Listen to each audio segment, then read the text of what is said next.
व्यासपीठावर उपस्थित सर्व मान्यवरांना विनंती की त्यांनी आसनस्थ व्हावे.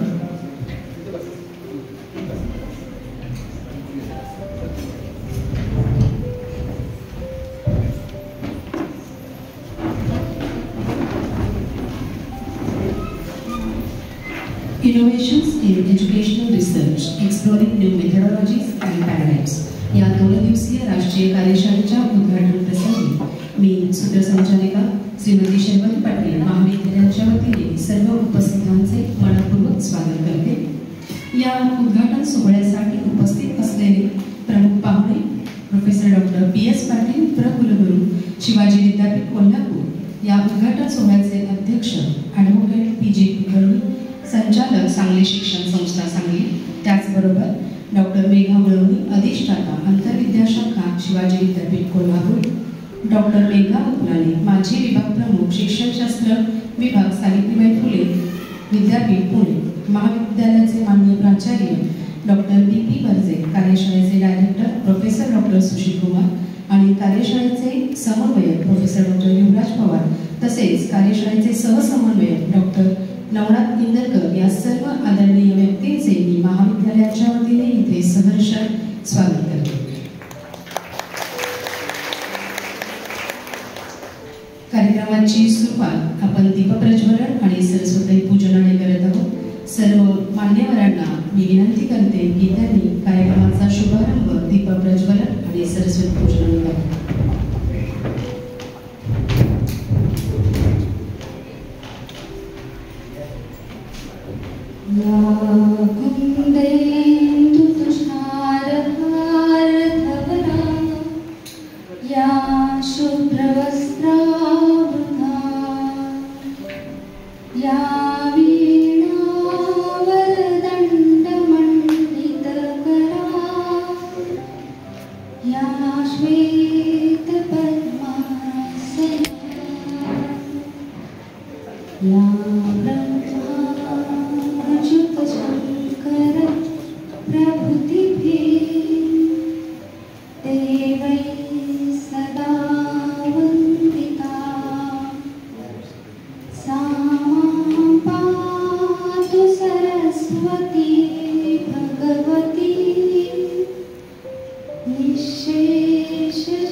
दिव्याचा प्रकाश हा परमात्मा आहे.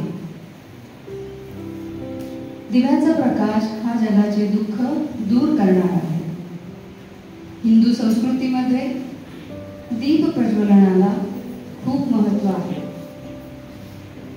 दिव्याला ज्ञानाचे आणि प्रकाशाचे प्रतीक मानले जाते. दिवा लावल्याने वातावरणात पावित्र्य, चैतन्य आणि सकारात्मकता येते. अंधार कितीही गडद असला तरी एक पंथी अंधाराशी 2 हात करण्याची शक्ती देते. त्यामुळे दिवा लावणे हे आशेचे लक्षण मानले जाते. दीपज्योती परब्रह्म दीपज्योतिर्जनार्दनः दीपो हरतु मे पापं दीपज्योते नमोस्तुते. तमसोमा ज्योतिर्गमय हा भारतीय संस्कृतीचा संदेश. अंधारातून प्रकाशाकडे जाणे, अज्ञानाकडून ज्ञानाकडे जाणे, असत्याकडून सत्याकडे जाणे या सर्वांचे प्रतीक म्हणजे दीप प्रज्वलन. सर्वात्मका शिवसुंदरा स्वीकारा या अभिवादना. तिमिरा तुम्ही तेजाकडे प्रभू आमुच्याने जीवना.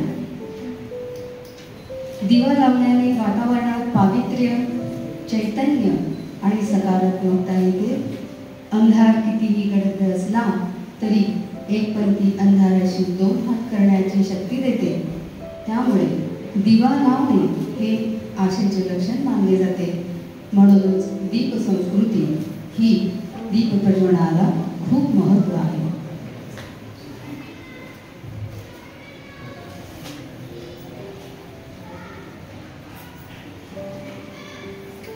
सर्व मान्यवरांना विनंती की त्यांनी आसनस्थ व्हावे.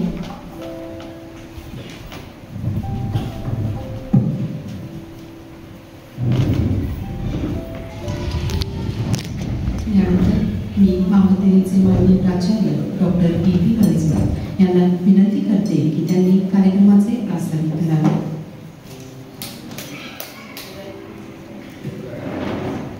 ओम तेजस्वी नामदी नमस्ते.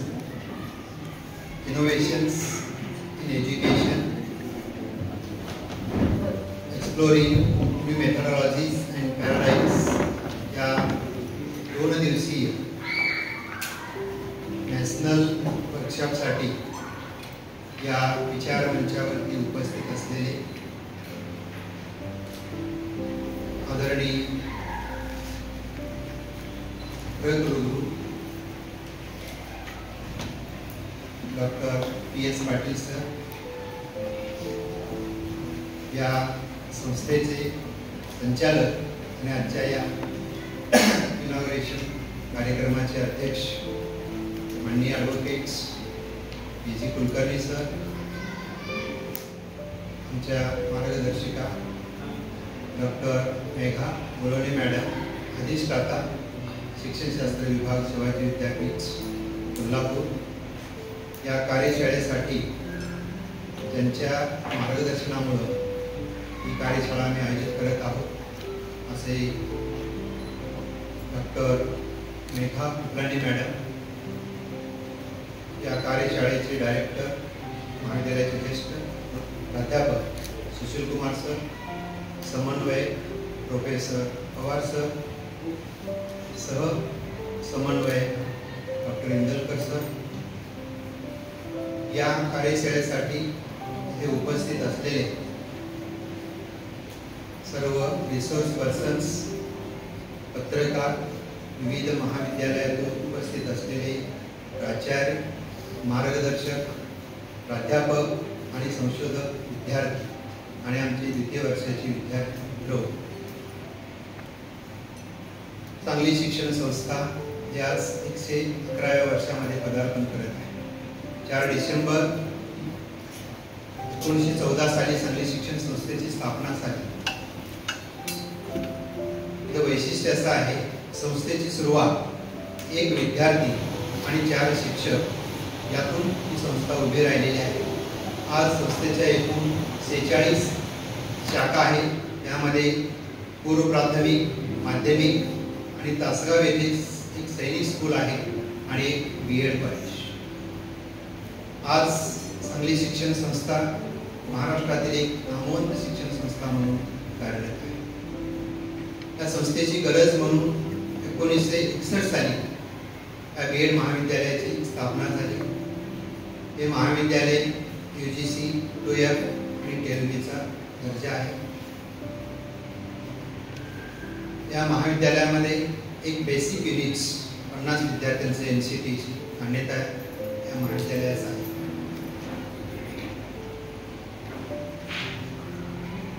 या महाविद्यालयाचं वैशिष्ट्य म्हणजे या ठिकाणी येणारा विद्यार्थी हा याच महाविद्यालयामध्ये आणि याच संस्थेमध्ये प्रवेश मिळावा म्हणून धडपडत असतो. विद्यार्थ्यांची गुणवत्ता आणि एक कमिटमेंट टीचर घडवण्याची परंपरा या संस्थेनं कायम ठेवलेली आहे. 2019-20 या दरम्यान या महाविद्यालयाचं नूतनीकरण करण्याचं आम्ही ठरवलं आणि माझी विद्यार्थ्यांना हाक दिली. आज या महाविद्यालयाचं नूतनीकरण झालेलं आहे. जवळजवळ 42 लाख रुपये माझी विद्यार्थ्यांनी या महाविद्यालयाच्या नूतनीकरणासाठी दिलेलं आहे. हे खूप मोठं योगदान आहे. या महाविद्यालयामध्ये विद्यार्थ्यांसाठी, प्राध्यापकांसाठी आणि वाचकांसाठी सर्व प्रकारच्या सुविधा आम्ही उपलब्ध करून दिलेल्या आहेत. सर्व क्लासरूम डिजिटल आहे. लायब्ररीचं डिजिटलायझेशन झालेलं आहे. वायफाय कॅम्पस आहे. सोलार एनर्जी आम्ही इन्स्टॉल केलेला आहे. 2-2.5 वर्षापासून मी सरांना सांगितलं की आम्ही लाईट बिलही भरलेलं नाही. हे सगळं करत असताना आपल्यासारख्यांची आशीर्वाद आणि शुभेच्छा यामुळेच हे आपण करू शकलो आहे. आपण सर्वजण या ठिकाणी आला. पुन्हा एकदा महाविद्यालयाच्या वतीनं आपल्या सर्वांचं मनपूर्वक मी स्वागत करतो आणि थांबतो. धन्यवाद. धन्यवाद सर. यानंतर कार्यशाळेचे director professor doctor Sushil Kumar यांना विनंती की त्यांनी कार्यक्रमासाठी उपस्थित सर्व मान्यवरांचा परिचय करून द्यावा.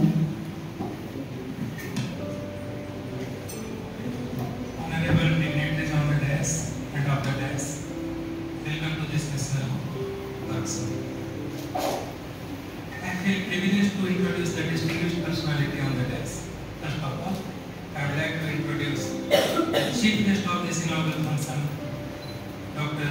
Pramod Patil, Honorable Pro Vice Chancellor of Shivaji University.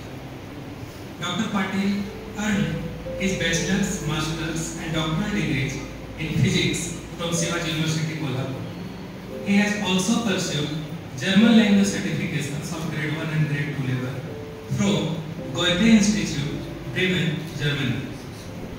Professor Dr. Pramod Patil is an eminent academician with over 31 years of teaching and research experience. His primary research interests lie in renewable energy, specifically the development of third generation solar cells, energy storage devices such as batteries and supercapacitors, chemi-resistive toxic gas sensors, electrochromic smart windows coatings, nanofabrics and nanomaterials. He has an impressive academic publication record with 492 research papers in reputed international journals and 5 patents on his name. His dedication to mentoring is evident through in his guidance. 48 PhD students have completed their doctoral degrees. He has also supervised numerous MSc, MPhil and MTech projects. He has held several prestigious academic and administrative positions at Shivaji University, including lecturer, reader, professor, head of the Department of Physics, coordinator of MTech Energy and School of Nanoscience and Technology, director of Internal Quality Assurance Cell, and eventually the Pro Vice Chancellor of the Shivaji University. He was instrumental in establishing the School of Nanoscience and Technology and launching a 5-year BSc MSc program in 2012. Dr. Patil has successfully executed numerous national and international research projects, securing a total research funding of over ₹16.76 crore. His projects have been supported by prestigious agencies from India, Japan, Egypt and Korea. He has also contributed significantly through departmental projects and collaborations. His research has received global recognition according to the Scopus 2020 rankings. He ranked 6th globally and 1st in India in the field of smart window coating, 20th globally and 1st in India in toxic gas sensors, and holds notable ranking in the area of CZTS and perovskite solar cells. He has received several accolades, including the DAAD Fellowship Germany, Brain Cool Fellowship South Korea, the Best Teacher Award from Shivaji University, and the Top 10 Knowledge Producers in India Award. His contributions have also been acknowledged with multiple Best Paper and Poster Awards at international conferences. Notably, 3 of his microscopy images were featured on the cover pages of Nano Today and Materials Today journals with very high impact factors. Dr. Patil has been a member of various academic bodies such as the Senate, Academic Council and Management Council of Shivaji University. He has also served on boards of studies in several universities across India and has represented India in international academic collaborations in countries like the US, South Korea, Japan and Taiwan. In terms of professional affiliations, he is a fellow of the Institute of Physics, United Kingdom and the Maharashtra Academy of Science and a member of the National Academy of Sciences, India. He is actively involved in multiple scientific organizations, both national and international.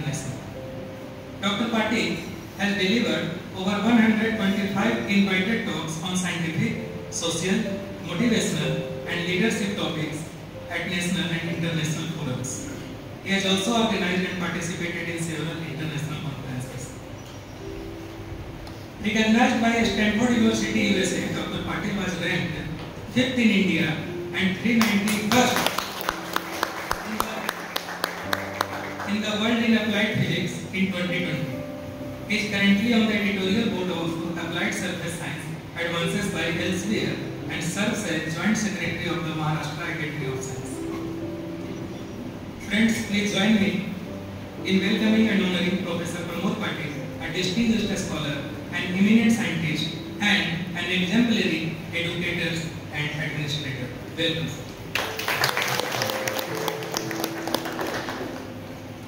Now I am introducing the person who is presiding over this inaugural function. He is Advocate Sri Purushottam Govinda Kulkarni. He is Honorable Director of our Sangli Section Sanstha Sangli. His educational qualifications are BA, LLB, GD, C and A. By profession, he is an advocate practicing for the last 40 years. Sir is a very learned personality and also a very soft-spoken person. He has worked in various capacities including Director of Sangli Urban Cooperative Bank, President of the Bar Association, President of Rotary Club, Professor at different institutions including Law College and MBA College. He has participated in educational tours to the USA, UK and Germany. He has conducted a number of educational and training programs for cooperative institutions and delivered lectures on All India Radio on different educational and social topics. Sir, I welcome you for this event. Today we have respected Dr. Megha Vishram Guloni.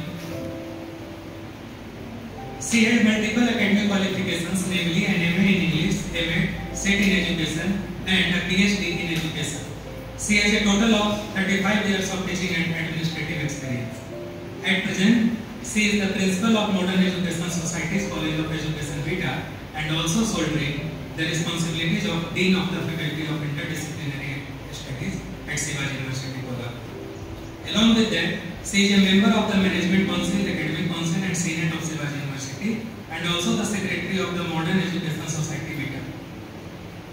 She was the Vice President of the Vita Municipal Corporation from 2000 to 2005 and served on committees related to literacy, development planning, women and child welfare and a standing committee. Being a research scholar, Dr. Megha Guloni has guided 14 PhD students so far. She is also serving as a visiting team member of NCT and inspected various educational institutions across the country. She has delivered numerous lectures as a resource person in conferences, seminars and workshops of international and national level. She is an author of 3 books and edited several books. She has in her account more than 100 research papers published in reputed journals. Her educational and social works are duly recognized by the society as she has received various awards including Bharat Mata Award, Indira Priyadarshini Award, Pratishtha Samman and Vidya Bhushan Puraskar. Welcome madam for this class. Once again welcome to you. Thank you. आता कार्यक्रमासाठी उपस्थित मान्यवरांचे स्वागत व सत्कार सोहळा संपन्न होत आहे. कार्यक्रमाचे अध्यक्ष माननीय ॲडव्होकेट पी.जी. कुलकर्णी, संचालक सांगली शिक्षण संस्था सांगली यांना मी विनंती करते की त्यांनी आजच्या कार्यक्रमाचे प्रमुख पाहुणे professor doctor P S. Patil sir, प्रकुलगुरू शिवाजी विद्यापीठ कोल्हापूर यांचा यशस्वी सत्कार करावा.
माननीय ॲडव्होकेट पी.जी. कुलकर्णी सर यांना विनंती मी करते की त्यांनी डॉक्टर मेघा उपलाने मॅडम, माजी विभाग प्रमुख शिक्षणशास्त्र विभाग, सावित्रीबाई फुले विद्यापीठ पुणे यांचा यथोचित सत्कार करा.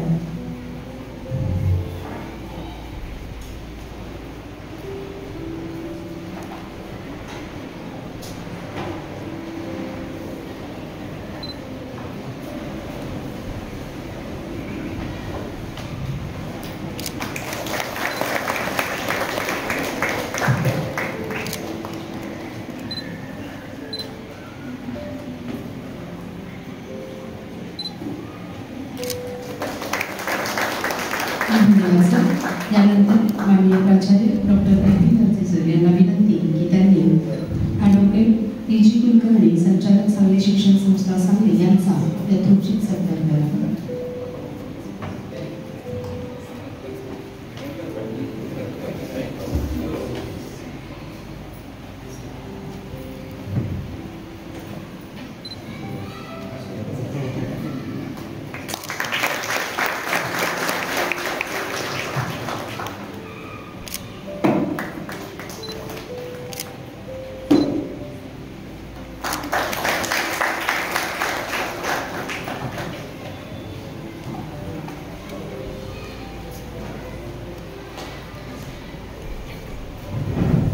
या कार्यशाळेचे समन्वयक प्रोफेसर डॉक्टर युवराज पवार यांना विनंती की त्यांनी या 2 दिवसीय राष्ट्रीय कार्यशाळेबद्दल माहिती द्यावी.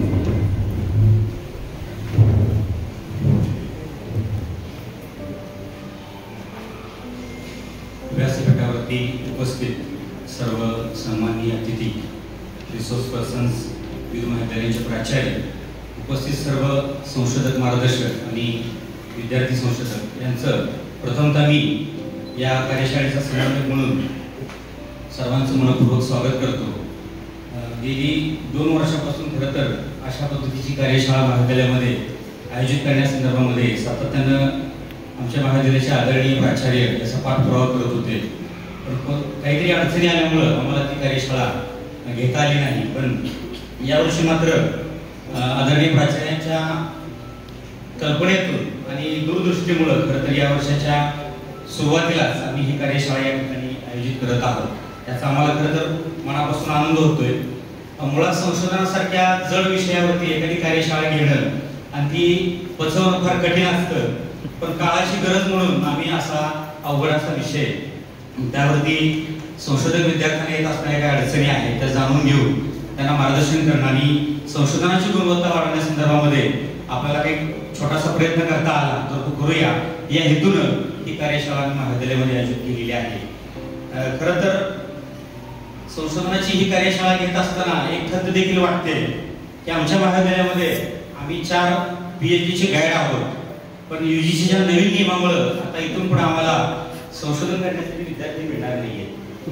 पण तरीही आम्ही असा विचार न करता आता जे आमच्याकडे विद्यार्थी आहेत त्यांना मला मार्गदर्शन करणं गरजेचं आहे आणि विद्यार्थ्यांना सुद्धा त्या दृष्टिकोनातून गरजेचं आहे की बऱ्याच वेळा असं वाटतं की विद्यार्थी जेव्हा आपल्या एखाद्या तज्ञाकडे जातो मार्गदर्शन घेण्यासाठी आणि त्याला असं वाटायला लागतं की मला याच्यामध्ये खूप साऱ्या शंका आहेत, खूप अडचणी आहेत आणि मला काहीतरी त्यातून मिळणं गरजेचं आहे.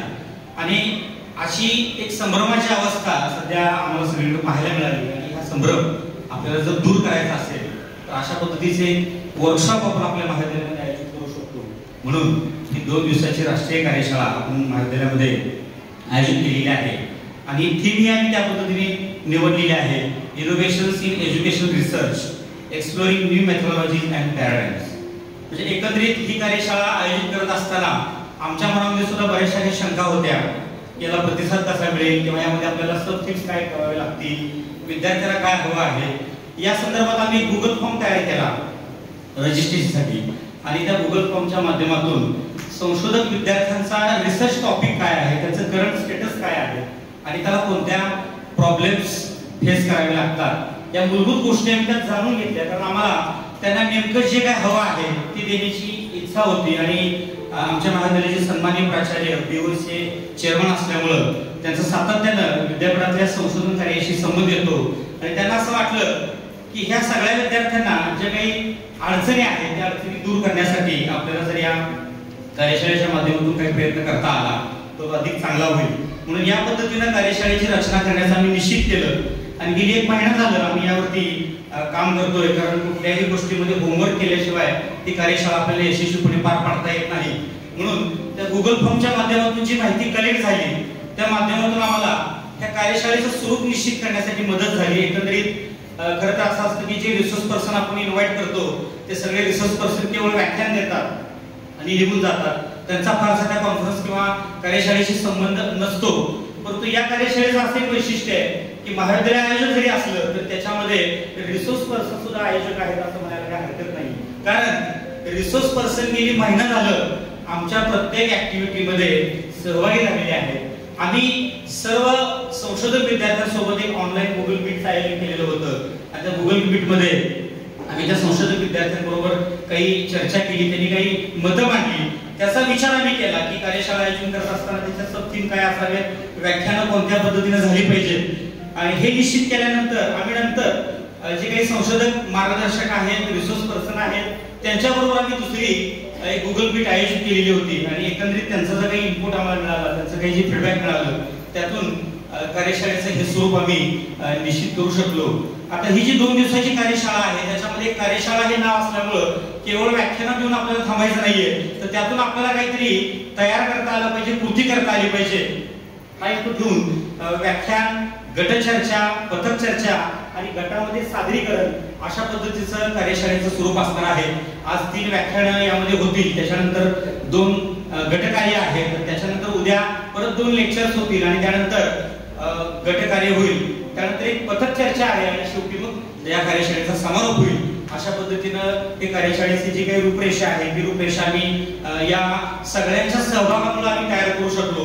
खरं तर गटामध्ये बसून काय काम करायचं आहे, आलेल्या पार्टिसिपंटला काहीतरी मिळायला पाहिजे या भावनेतून आम्ही ऍक्टिव्हिटी शीट तयार केले की जेणेकरून गटामध्ये सादरीकरण करण्यापूर्वी प्रत्येक विद्यार्थ्यांना आपल्या विषयाच्या संदर्भामध्ये, मग त्याची रिसर्चची समस्या असेल किंवा त्याला दुसरी कुठली तरी हायपोथेटिकल समस्या निवडली असेल, या बाबतीत त्यानं त्याच्या एकंदरीत जे काय मुद्दे निश्चित केलेले आहेत, ऑब्जेक्टिव्ह असेल, डिझाईन असेल, स्टॅटिस्टिकल टेक्निक्स असतील, त्या सगळ्या मुद्द्यांच्या अनुषंगानं या कार्यशाळेच्या गटकार्यामध्ये आम्ही चर्चा घडवून आणणार आहोत. त्यांच्या मनामधला संभ्रम किंवा अडचणी दूर करण्याचा प्रयत्न या ठिकाणी आम्ही करणार आहोत. सुरुवातीला मला असं वाटलं की आपण या कार्यशाळेसाठी केवळ 50 ते 60 जणांचं रजिस्ट्रेशन आपण करायचं आहे, पण ह्याला इतका भरघोस प्रतिसाद मिळाला. खरं तर 7 तारखेपर्यंत आम्ही गुगल मीटवरती रजिस्ट्रेशनची डेट दिलेली होती, पण आम्हाला 5 तारखेला संध्याकाळीच ती लिंक बंद करावी लागली. 78 जणांनी यासाठी रजिस्ट्रेशन केलेलं आहे. यावर आम्हाला याची जाणीव झाली की हा किती मोठा ज्वलंत प्रश्न आहे. रिसर्चच्या संदर्भामध्ये लोकांची मागणी वाढलेली आहे आणि त्यांना त्यांच्या मनामध्ये डाऊट्स क्लिअर करण्यासाठी असं एखादं प्लॅटफॉर्म किंवा असं एखादी कार्यशाळा होणं किती निगडीच आहे याची जाणीव आम्हाला आयोजक म्हणून झाली. त्यामुळे आम्हालाही असं वाटलं की एवढ्या आतुरतेने ते आपल्याकडे येत आहेत तर त्यांना निश्चित काहीतरी चांगलं मिळायला पाहिजे, त्यांची कॉन्सेप्ट क्लिअर व्हायला पाहिजे, अडचणी दूर व्हायला पाहिजे. या भावनेतून आम्ही त्या 2 दिवसाच्या कार्यशाळेचं आयोजन या ठिकाणी केलेलं आहे. आताच मी तुम्हाला सांगितलं की रिसोर्स पर्सन पहिल्या दिवसापासून आयोजनामध्ये अगदी सहभागी आहेत आणि त्यांच्या सहकार्याशिवाय आम्हाला ही कार्यशाळा आयोजित करता आली असती. त्याचं खूप मोठं योगदान या कार्यशाळेच्या आयोजनामध्ये आहे. त्याचबरोबर शिवाजी विद्यापीठाचं अर्थसहाय्य या कार्यशाळेला लाभलं आहे. या अर्थसहाय्याशिवाय आम्हाला सगळ्या गोष्टी सुरळीतपणे पार पाडता आल्या नसत्या. खरं तर या कार्यशाळेचा समन्वयक म्हणून सुरुवातीला मी आभार नाही मानणार, परंतु या कार्यक्रमाची किंवा एकंदरीत कार्यशाळेची रूपरेषा सांगण्याची जबाबदारी माझ्यावरती दिलेली होती. आपल्या सर्वांचं परत एकदा मी महाविद्यालयाच्या वतीनं मनपूर्वक स्वागत करतो. धन्यवाद. यानंतर डॉक्टर मेघा मेहमी मॅडम, अधिष्ठाता आंतरविद्याशाखा शिवाजी विद्यापीठ कोल्हापूर यांना मी विनंती करते की त्यांनी आम्हाला मार्गदर्शन करावं. आपल्या सांगली शिक्षण संस्थेच्या या तळापेशा शिक्षणशास्त्र महाविद्यालयामध्ये आयोजित या आजच्या राष्ट्रीय कार्यशाळेसाठी उपस्थित असलेले शिवाजी विद्यापीठाचे प्रकुलगुरू डॉक्टर PS पाटील सर, त्यांचा परिचय आता आपण ऐकला. तो परिचय ऐकतानाच आपल्याला दम लागला. प्रत्यक्षात सरांची कामगिरी ह्याही पेक्षा खूप मोठी आहे की म्हणजे शिवाजी विद्यापीठाला अभिमान वाटावा किंवा शिवाजी विद्यापीठाचं नाव ज्यांनी संपूर्ण देशभर नव्हे तर संपूर्ण जगभर नेलं असे हे शास्त्रज्ञ विद्यापीठाला ही आमच्या सगळ्यांच्यासाठी अतिशय अभिमानाची गोष्ट आहे. परंतु असं म्हणतात ना की to be on the Eiffel Tower, शास्त्रज्ञ लोक त्यांचं संशोधन त्यांचं कार्य यामध्ये गुंग असतात आणि संपूर्ण समाजाशी त्याचं त्यांचं काय देणं घेणं नसतं. परंतु अगदी पाय जमिनीवर असलेला माणूस म्हणून सरांची संपूर्ण विद्यापीठामध्ये ओळख आहे.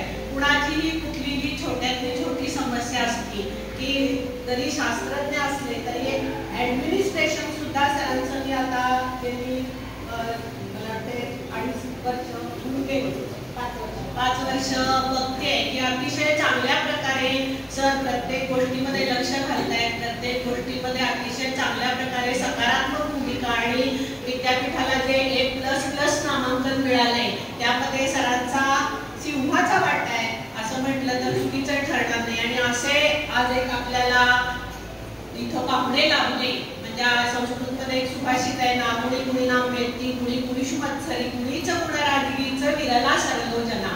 म्हणजे जे गुणवान असतात ते दुसऱ्या गुणवानांचा द्वेष करतात, जे गुणवान नसतात ते गुणवानांचं कौतुक करतात, पण स्वतः गुणवान असून दुसऱ्याचं गुणगौरव करणारा माणूस विरळा असतो.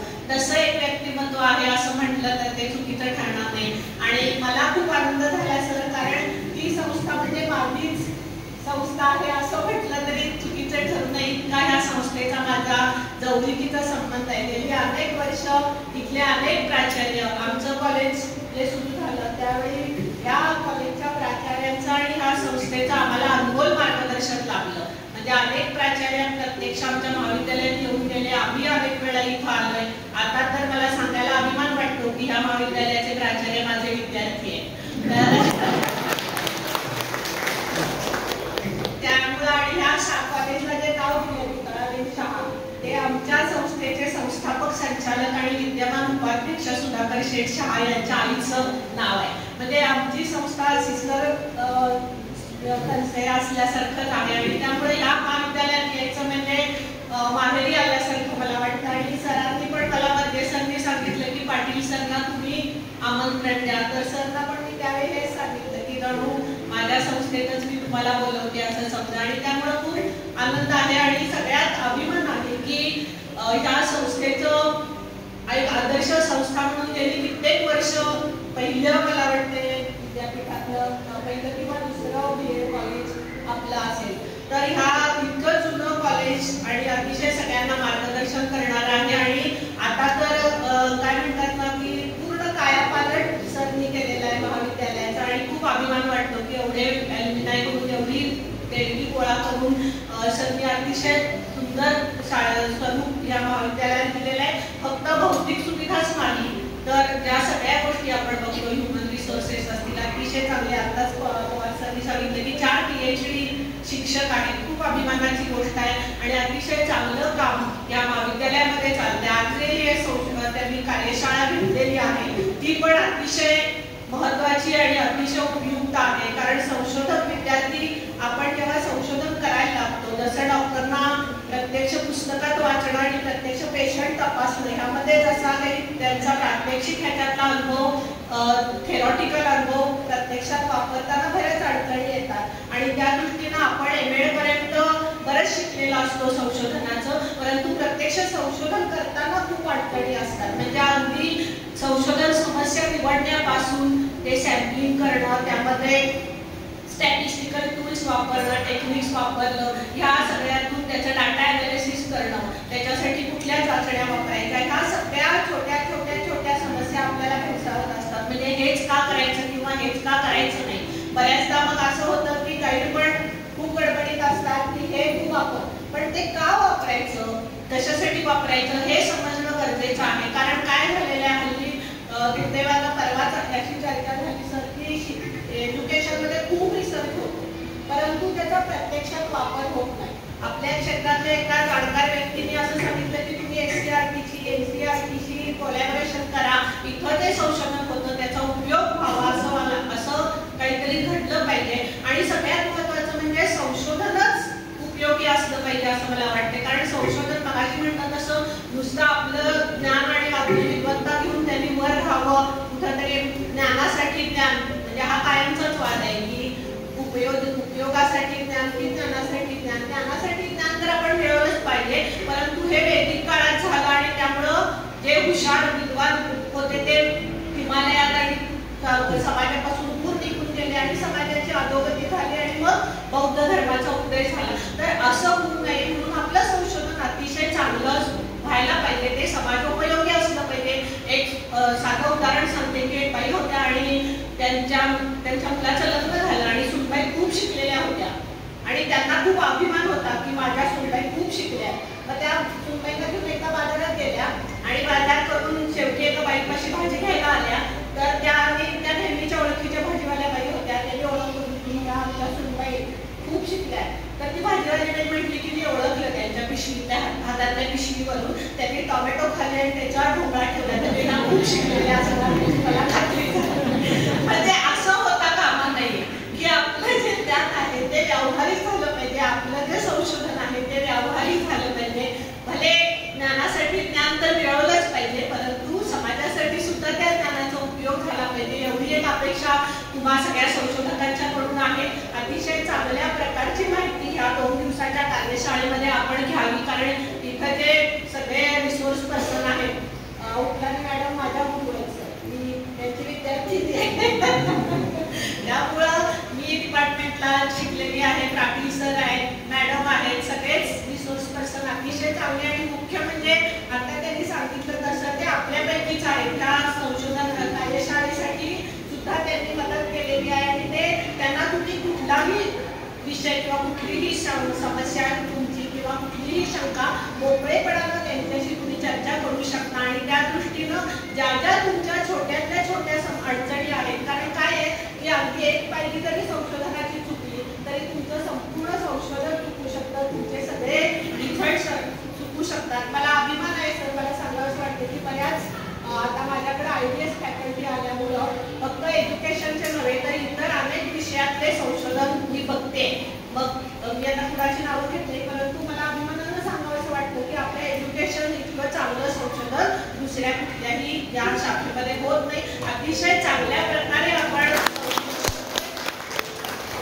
जे काय आपला अहवाल लेखन आहे ते सुद्धा आपण अतिशय चांगल्या प्रकारे ABA स्टाईल फॉलो करून लिहितोय आणि त्या दृष्टीनं हे सगळं संशोधन तुमचं फलद्रूप व्हावं आणि तीच ह्या कार्यशाळेची पण फलश्रुती असेल. आणि या कार्यशाळेसाठी तुम्हाला मी मनापासून शुभेच्छा देते. जाता जाता पुन्हा एकदा शेवटी एक छोटीशी गोष्ट सांगते की ॲग्रिकल्चरमध्ये संशोधन केलेला PhD केलेला कार्यकर्ता एका शेतात गेला आणि शेतकरी तिथं काम करत होता. त्याला तो म्हटला की मामा ही जी तुमची झाडं आहेत यांना तुम्ही जर मी तयार केलेलं खत घातलं तर ह्यांना प्रचंड बटाटे उत्पादन तुम्ही मिळवू शकाल. तो शेतकरी म्हटला बाबा त्याला तुझं खत काय, तुझ्या किंवा माझ्या हाडाचं खत करून घातलं तरी ह्याला बटाटे येणार नाही, कारण ही वांग्याची झाडं.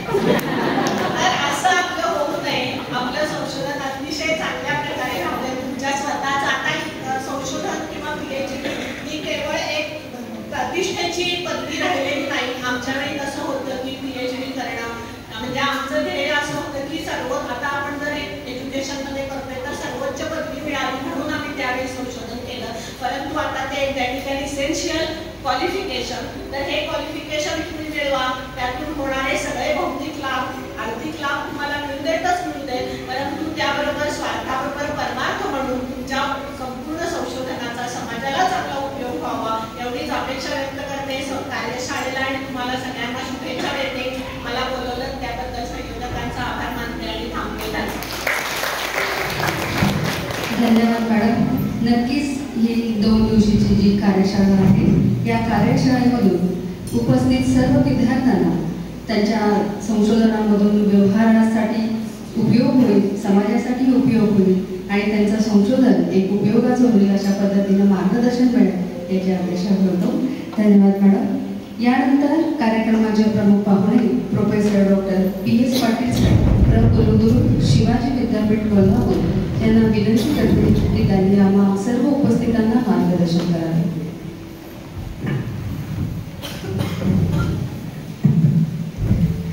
सर्वांना सांगली शिक्षण संस्थेचे शिवाजी विद्यापीठाची संलग्निक Shrimati Kokilaben Shah college of education Sangli यांच्या माध्यमातून या ठिकाणी 2 दिवसीय कार्यशाळा आयोजित केलेल्या आहेत.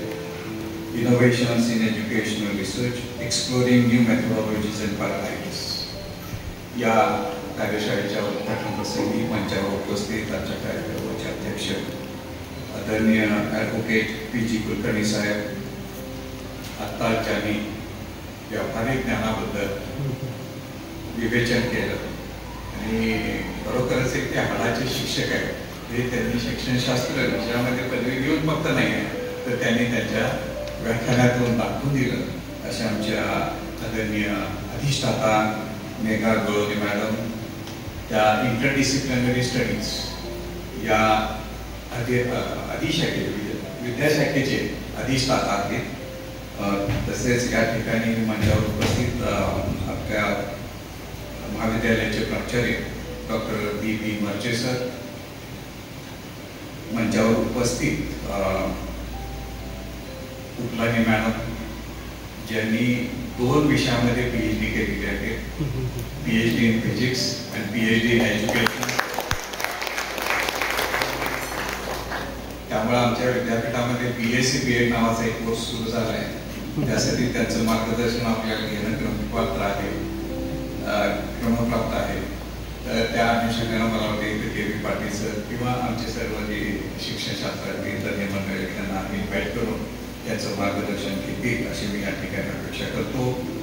त्याचबरोबर सुशील कुमार सर, युवराज पवार सर या महाविद्यालयातील सर्व प्राचार्य प्राध्यापक, आमचे सहकारी परममित्र मार्गदर्शक डॉक्टर उपलानी सर जे MSc PhD इलेक्ट्रॉनिक्स आहे आणि शिवाजी विद्यापीठामध्ये आमच्याबरोबर बरीच वर्ष त्यांनी संशोधन केलेलं आहे. अध्ययन अध्यापन संशोधन अशा पद्धतीचं ते केलं. आमचे ते परममित्र आहेत ते या ठिकाणी खास करून उपस्थित आहेत. शिवाजी विद्यापीठातील शिक्षणशास्त्र अधिविभागातील सर्व तज्ञ मंडळी या ठिकाणी उपस्थित आहेत. त्यातले संचालक centre for distance and online education एक प्रामुख्यानं फार चांगलं सेंटर आणि केंद्र आमच्या शिवाजी विद्यापीठामध्ये आहे. त्या संचालक पदाची तुला अतिशय चांगल्या पद्धतीनं आमचे KV पाटील सर चालवत आहेत. रुपाली संपाळ मॅडम आहेत, खंडागळे सर आहेत आणि या ठिकाणी उपस्थित असणारे सर्व प्राध्यापक, रिसर्च स्कॉलर्स, विद्यार्थी बंधू आणि भगिनी. सर्वप्रथम मी डॉक्टर मर्चे सरांचे आभार मानतो. त्यांनी या ठिकाणी मला शिक्षणशास्त्राची जरी नॅशनल वर्कशॉप असले तरी मी शास्त्र विषयात पारंगत आहे ते त्यांना मला माहिती आहे, परंतु शिक्षणशास्त्राच्या एखाद्या तरी कार्यशाळेसाठी तुम्ही सर चीफ गेस्ट म्हणून आलं पाहिजे अशी त्यांची इच्छा होती आणि त्या इच्छेला साथ देऊन मी या ठिकाणी आज आलेला आहे. शिवाजी विद्यापीठात कार्यरत असताना कायमच माझा ओढा सांगलीकडे आहे. हे कदाचित त्यांनी ओळखलं असं कारण सांगलीमध्येच माझं शिक्षण झालेलं आहे. Primary education, secondary education, even higher education William कॉलेजमध्ये झालेलं आहे आणि विश्राम पार्क या ठिकाणी मी राहायला होतो. त्यामुळे माझं बरंचसं शिक्षण सांगलीमध्ये झाल्यामुळं सांगली फारच चांगली असं मला नेहमीच वाटतं. म्हणून मी नेहमी सांगलीकडून इन्व्हिटेशन आले की नाकारत नाही. आणि आज जरी आमच्या दृष्टीनं सॅटर्डे असला आणि सुट्टीचा दिवस असला तरी ते मी आवर्जून हे आमंत्रण स्वीकारलं आणि या ठिकाणी आपल्याशी थोडंफार चर्चा करण्यासाठी या ठिकाणी आले. ज्यावेळी आता ह्या वर्कशॉपचं टायटलच आहे इनोव्हेशन इन एज्युकेशन रिसर्च. या महाविद्यालयामध्ये मी सांगलीमध्ये बराचसा काळ घातला तरी घालवला आहे तरी सुद्धा मला वाटते कॉलेजमध्ये मी पहिल्यांदाच आलो. कॉलेजमध्ये पहिल्यांदा आल्यानंतर मर्चे सर असतील, कुलकर्णी सर असतील यांच्याशी चर्चा भरपूर झाली आणि त्या चर्चेतून मला जाणवलं की या महाविद्यालयामध्ये इनोव्हेटिव्ह प्रॅक्टिसेस फार मोठ्या प्रमाणामध्ये मर्चे सरांनी राबवलेले आहेत आणि आपल्या सहकार्याने राबवले. त्यामुळं इनोव्हेशन करण्याचा त्यांना अधिकार आहे.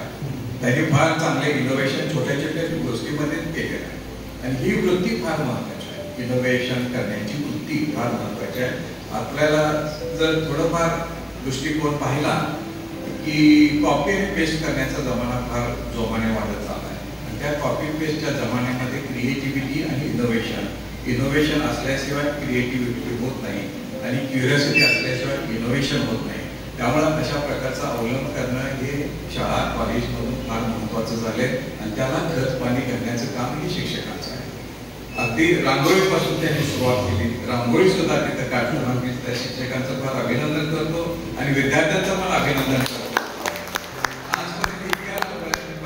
बऱ्याचशा कॉलेजमध्ये असेल, शाळेमध्ये असेल, इव्हन विद्यापीठामध्ये फार चांगली रांगोळी काढतात, त्यामध्ये काय शंका नाही आहे. परंतु आजची जी रांगोळी मी पाहिली ती इनोव्हेटिव्ह आहे, त्यामध्ये काहीतरी इनोव्हेशन आहे, नाविन्यपूर्ण अशा पद्धतीने ती रांगोळी काढली आहे. त्यामुळे ज्या विद्यार्थ्यांनी ती काढली असेल त्यांचं मी अभिनंदन करतो. प्रत्येक गोष्टीमध्ये इनोव्हेशन आणि क्रिएटिव्हिटीला आजकाल फार महत्त्व वाढलेलं आहे आणि मला फार आनंद वाटतोय की या महाविद्यालयामध्ये त्याची सुरुवात अतिशय चांगली झालेली आहे. लायब्ररीमध्ये पण आपल्या ग्रंथालयातल्या मॅडम या ठिकाणी आहेत, त्यांनी सुद्धा चांगल्या पद्धतीनं लायब्ररीचं मला दर्शन घडवलं. सॉफ्ट आणि हार्ड कॉपीजमध्ये काय काय ग्रंथसंपदा या ठिकाणी आहे त्याची माहिती दिली आणि मी त्यांना एक प्रश्न विचारला की विद्यापीठाच्या ग्रंथालयाशी कनेक्टेड तुम्ही आहात का? त्यांनी सांगितलं येस. मला फार बरं वाटलं, कारण कोलॅबोरेशन आणि नेटवर्किंग हा आजकालचा परवलीचा शब्द आहे. त्यामुळे आपण चार भिंतींच्या आत न राहता आपण बाहेर जायला पाहिजे, एक्सपोजर आपण जास्तीत जास्त घ्यायला पाहिजे. नॅशनल आणि इंटरनॅशनल लेवलचं आपण एक्सपोजर घेतल्याशिवाय आपल्यामध्ये कमतरता काय आहे ते जाणवत नाही आणि जी कमतरता आहे हे जाणवलं पाहिजे आणि मग ती कशी भरून काढायची याच्यावर आपण प्रयत्न केला पाहिजे. आणि त्यामुळं या कॉलेजमध्ये आल्यापासून मी इनोव्हेशनच्याच सर्कलमध्ये आहे असं मला वाटतंय आणि ही कार्यशाळा ही नेमकी ह्या इनोव्हेशनच्या माध्यमातून या ठिकाणी आयोजित केलेली आहे. आता जर पाहिलं तर मानवी उत्क्रांतीचे प्रामुख्यानं 3 टप्पे सांगितलेले आहेत. पहिला ते शेतीबद्दलची क्रांती, नंतर औद्योगिक क्रांती आणि नंतर सेवा क्षेत्रामध्ये क्रांती, असे प्रामुख्याने 3 टप्पे होते. त्यामध्ये सूक्ष्मरित्या बघितलं तर अजूनही काही आपल्याला जास्त सांगता येईल, परंतु प्रामुख्याने हे 3 टप्पे सांगितले गेलेले आहेत. पहिली शेती क्रांती आहे ती काही सहस्रक चालते. काही सहस्रक म्हणजे कित्येक शतक, जवळजवळ 3000 शतक असते, इतकी शतक त्या ठिकाणी शेती क्रांती चालत राहिली आणि त्यातली हळूहळू उत्क्रांती होत राहिली, त्यातले हळूहळू बदल होत गेले आणि त्यामुळे त्यातल्या पहिल्या शेती क्रांतीमध्ये जे काही बदल झाले त्याचा इफेक्ट, त्याचा परिणाम समाजावर जो झालाय तो फार कमी प्रमाणात झाला. ती जी हळूहळू क्रांती होत राहते त्याचा परिणाम जास्त होत नाही हे त्यावर. त्यानंतर औद्योगिक क्रांती आहे, नवनवीन शोध लागले, इनोव्हेशन झाले, विज्ञान आणि तंत्रज्ञानामध्ये प्रगती झाली, टेलिफोन, टेलिव्हिजन आणि मोटरसायकल किंवा कारचा जमाना आला. हे विज्ञान आणि तंत्रज्ञानाच्या प्रगतीमुळे साधला आणि त्यामुळे थोडाफार परिणाम समाजावर आणि समाजातील लोकांच्यावर झालेला आपल्याला दिसतो. तिसरा टप्पा फार महत्वाचा आहे, तो म्हणजे सेवा क्षेत्रातील क्रांती. ही सहस्रकांच्या पेक्षाही कित्येक जास्त पटीनं त्यांनी दशकांमध्ये झालेली आपण पाहिली.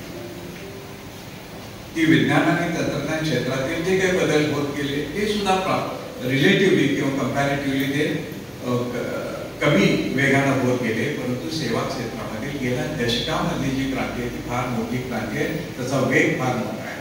त्यामुळं 10 वर्षाचा कॉम्प्युटर आम्हाला आज जुना वाटायला लागतो, 5 वर्षापूर्वी घेतलेला मोबाईल आज मला जुना वाटायला लागतोय. त्यामुळे ही क्रांती जी आहे ती सेवा क्षेत्रातली क्रांती. ऑफकोर्स त्यातनं औद्योगिक क्षेत्राची निगडीतच ही क्रांती आहे, परंतु सर्व्हिसेस सेक्टरमध्ये फार मोठी क्रांती आहे. व्हॉट्सअप, फेसबुक, इंस्टाग्राम शिवाय आपण आजचा दिवस आपला उघडत नाही आणि उजाडत नाही किंवा संपत सुद्धा नाही. रात्री झोपताना सुद्धा आपण कोण व्हॉट्सअप मेसेज केलाय काय, फेसबुकवर कोण लाईक केले काय हे पाहतो. म्हणजे आपल्या जीवनावर किती परिणाम झाला आहे याचा तो थोडासा परिपाक आहे असं मला वाटतं. मग आपल्या मॅच्युअर लोकांच्या मनावर म्हणजे आपली थोडंफार ॲडिक्शन झालं असं म्हणायला काय हरकत नाही. समाज आणि माध्यमांच्या वर सुद्धा त्याचा परिणाम झालेला आहे. परंतु ॲडोलसंट एजमध्ये असलेल्या विद्यार्थी असतील, प्रायमरी एज्युकेशन आणि हायर एज्युकेशनमध्ये विद्यार्थी असतील, त्यांच्यावर तर हा परिणाम जास्त झालेला आहे. कदाचित ॲडिक्शन त्यांना झालेलं आहे, अनकंट्रोलेबल युटिलायझेशन त्यांचं झालेलं आहे. शाळेमध्ये शिक्षकांचं फार प्रतिबंध असतो, त्यामुळे थोडंफार कंट्रोल त्या ठिकाणी विद्यार्थ्यांच्यावर ठेवता येतो. पालकांच्या ऐकण्याच्या मनस्थितीत हे विद्यार्थी असतात, त्यामुळे त्याही घरी गेल्यावर सुद्धा ते ऐकण्याच्या मनस्थितीत असल्यामुळे त्यांच्यावर कंट्रोल ठेवणं थोडंफार विद्यार्थी किंवा विद्यार्थिनी महाविद्यालयात गेला की शिक्षकांचं आणि पालकांचं सुद्धा ऐकण्याच्या पलीकडे जातो, तो मॅच्युअर्ड होतो आणि त्याच्या मनामध्ये त्याच्या पर्सनॅलिटीमध्ये स्थित्यंतर होत असतात आणि ते स्थित्यंतर होत असताना हे जे काही समाज आणि माध्यम याच्यामध्ये जो काही बदल वेगाने होत चाललाय त्याचा परिणाम त्याच्या मनावर निश्चित. त्यामुळं आपल्याला माहिती आहे की नाण्याच्या किती बाजू आहेत, 2 बाजू असतात. तशा 2 बाजू ह्या आजच्या या क्रांतीमुळे झालेल्या आहेत. एक विवेकी बाजू, दुसरी अविवेकी बाजू, ही अशी झालेली आहे. परंतु 2 बाजू सोडून तिसरी पण बाजू असते हे आपण विद्यार्थ्यांना सांगितलं पाहिजे. त्याच्यामध्ये तो आत्मविश्वास दिला. तिसरी बाजू कुठली तर ज्या एजवर ते नाणं उभारते ती तिसरी बाजू हे विद्यार्थ्यांना सांगितलं पाहिजे. आणि ती बाजू जर त्या विद्यार्थ्यांच्या मनामध्ये आपण आत्मविश्वास निर्माण केला तर ती येऊ शकते. आणि ते फक्त विद्यार्थी शिक्षक असते त्या ठिकाणी करू शकतात. विवेकी विचार कुठले, अविवेकी विचार कुठले आणि विवेकी बाजून जाणं आपलं कर्तव्य आहे हे विद्यार्थ्यांना सांगितलं पाहिजे. नुसतं सांगून चालणार नाही. आजकाल विद्यार्थ्यांना नुसतं सांगून चालत नाही, परंतु चांगल्या उदाहरणात आपण ते सांगितलं पाहिजे. आताच बळवणी मॅडमने चांगली उदाहरणं दिली. सगळ्यांना ते मला वाटते कायमचे लक्षात राहतील ती उदाहरणं, आपण कधी तशी विसरत नाही. असे प्रॅक्टिकल उदाहरणं देणं, एक्सपिरियन्शियल लर्निंग फार फार महत्वाचं आहे. तेव्हा प्रत्येक धडा, प्रत्येक लेसन्स हे प्रॅक्टिकल एक्सपिरियन्सेस किंवा याच्यातून आपण शिकवला पाहिजे. ती शिक्षकाचं ते कौशल्य आहे असं मला वाटतं. त्यामुळं या आपल्या भारत देशामध्ये डेमोग्राफिक डिव्हिडंड जास्त आहे असं म्हणतो. म्हणजे तरुणांची संख्या सर्वात जास्त आपल्या देशामध्ये आहे. अगदी चायना, जपान, फ्रान्स किंवा अमेरिकेचा जरी विचार केला तर सर्वात जास्त तरुणांची संख्या आपल्या भारतामध्ये असून सुद्धा आपण आज डेव्हलपिंग कंट्री म्हणून आहे, विकसनशील देश आहे, विकसित अजून झालेले नाही. आणि त्यामुळेच विकसित भारत ॲट 2047 हे उद्दिष्ट आपल्या समोर ठेवले गेलेलं आहे. 2047 पर्यंत तरी निदान आपण विकसित भारत, विकसित देश होऊ अशा पद्धतीची आपली आता वाटचाल सुरू आहे त्या देशात.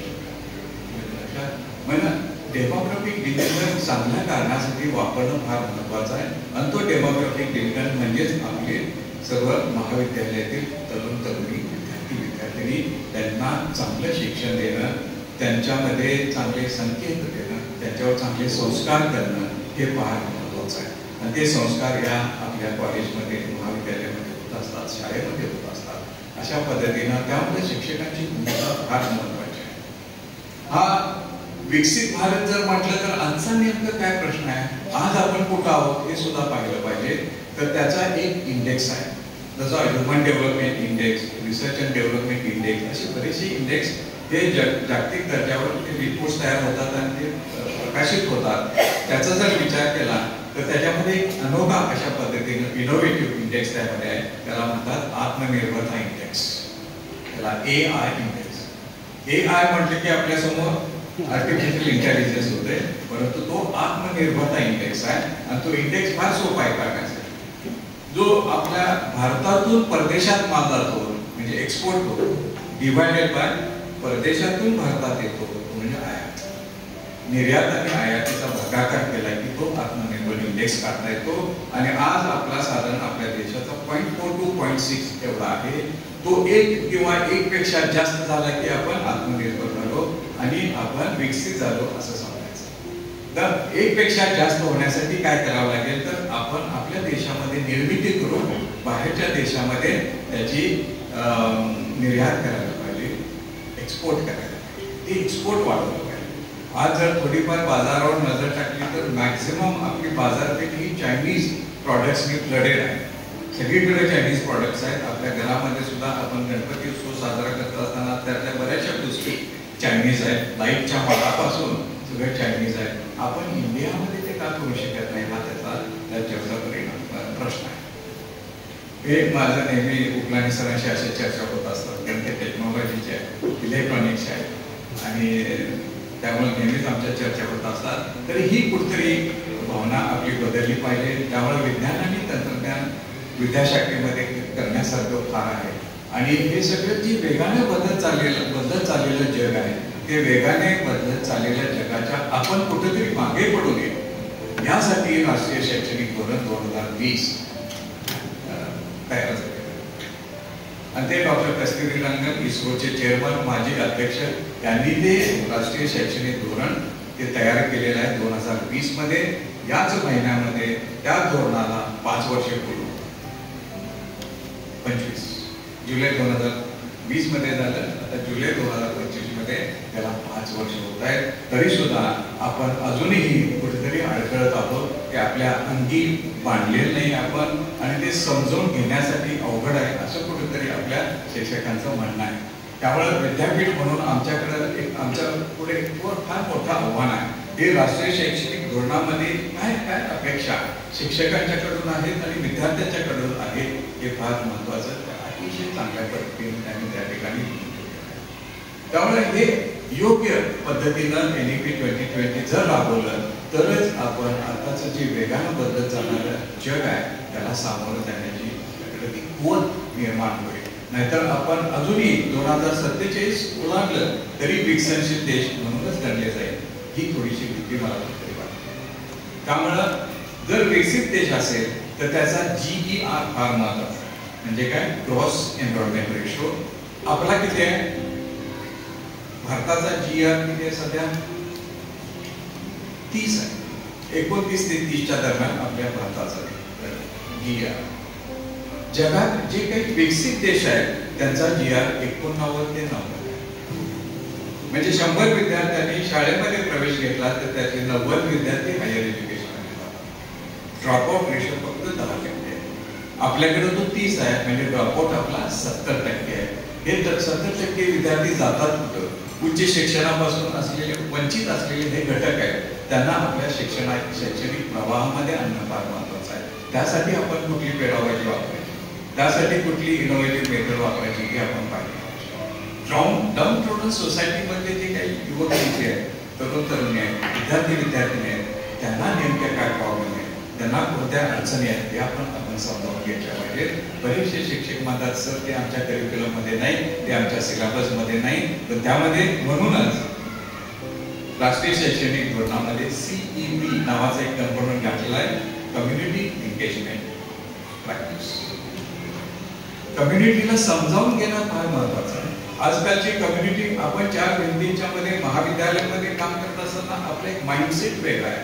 परंतु ज्यावेळी तुम्ही बाहेर जाता, समाजामध्ये वावरता, त्यावेळी त्या समाजाचा माइंडसेट कसा आहे हे सुद्धा आपल्याला त्याला सोशल फॅब्रिक आपण म्हणतो, सोशल डायनॅमिक्स आपण म्हणतो, तो समजावून घेणं फार महत्वाचं आहे.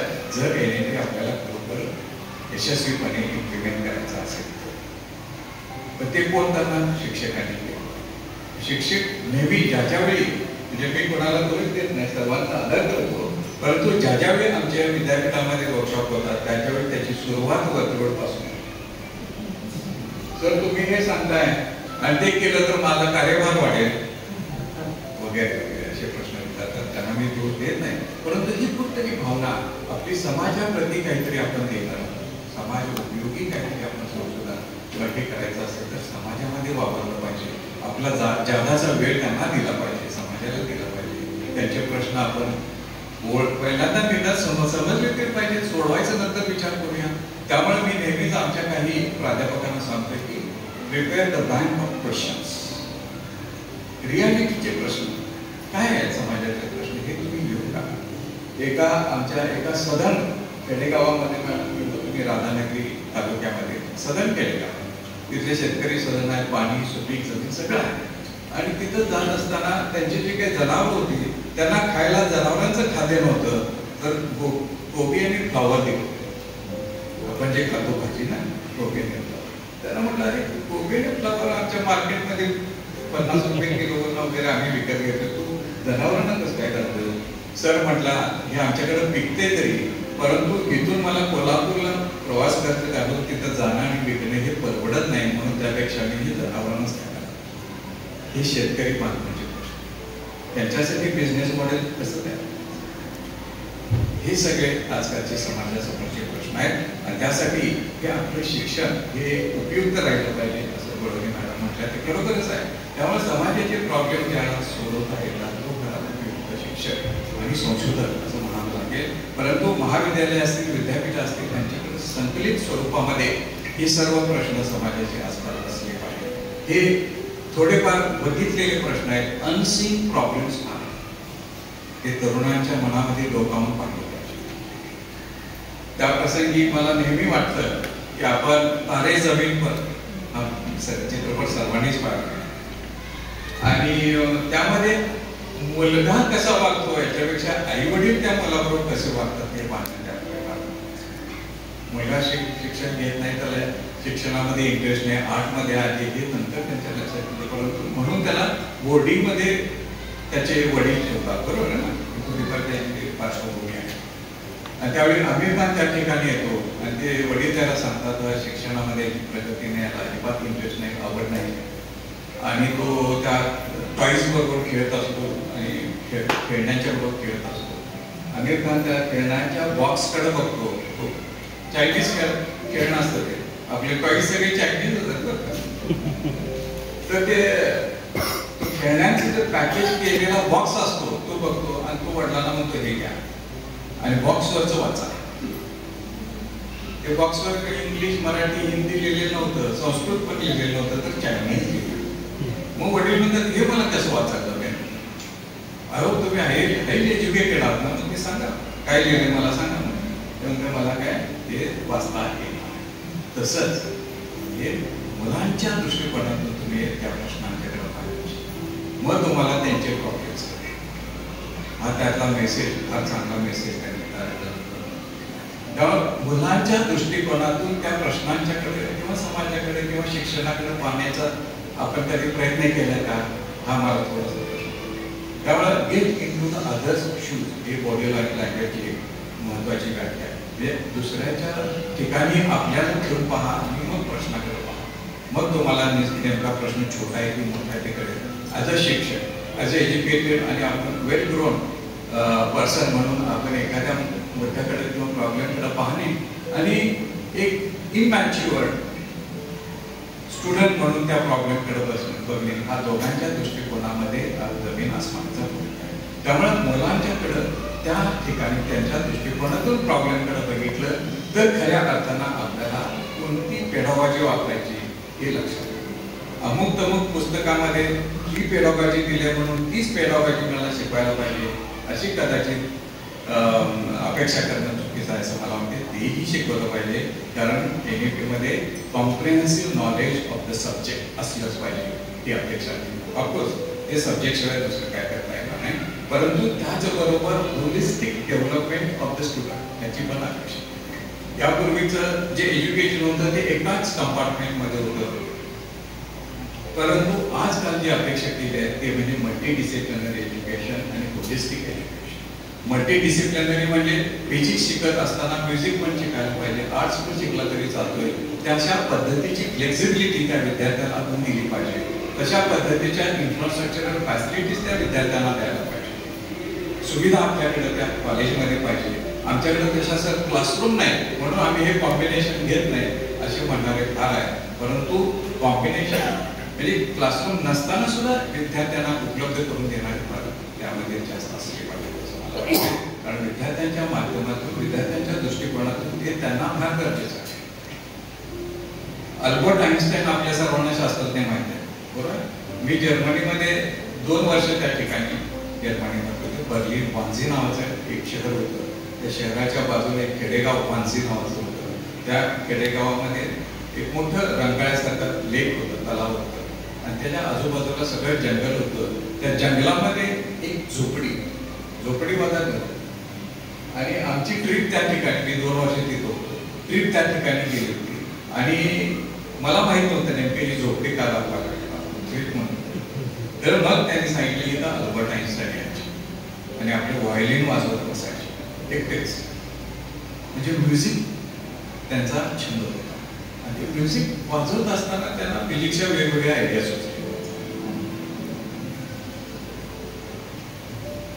हे फार महत्वाचं आहे. त्यामुळे इंटरडिसिप्लिनरी, मल्टीडिसिप्लिनरी नॉलेज फार महत्वाचं आहे आणि तशा पद्धतीचं नॉलेज हे NEP मध्ये अपेक्षित आहे. आणि हे फक्त अल्बर्ट आइन्स्टाईनचं नाही, तर भले भले नोबेल लॉरेट जर पाहिले तर प्रत्येक नोबेल लॉरेटला कोणती तरी हॉबी आहेच.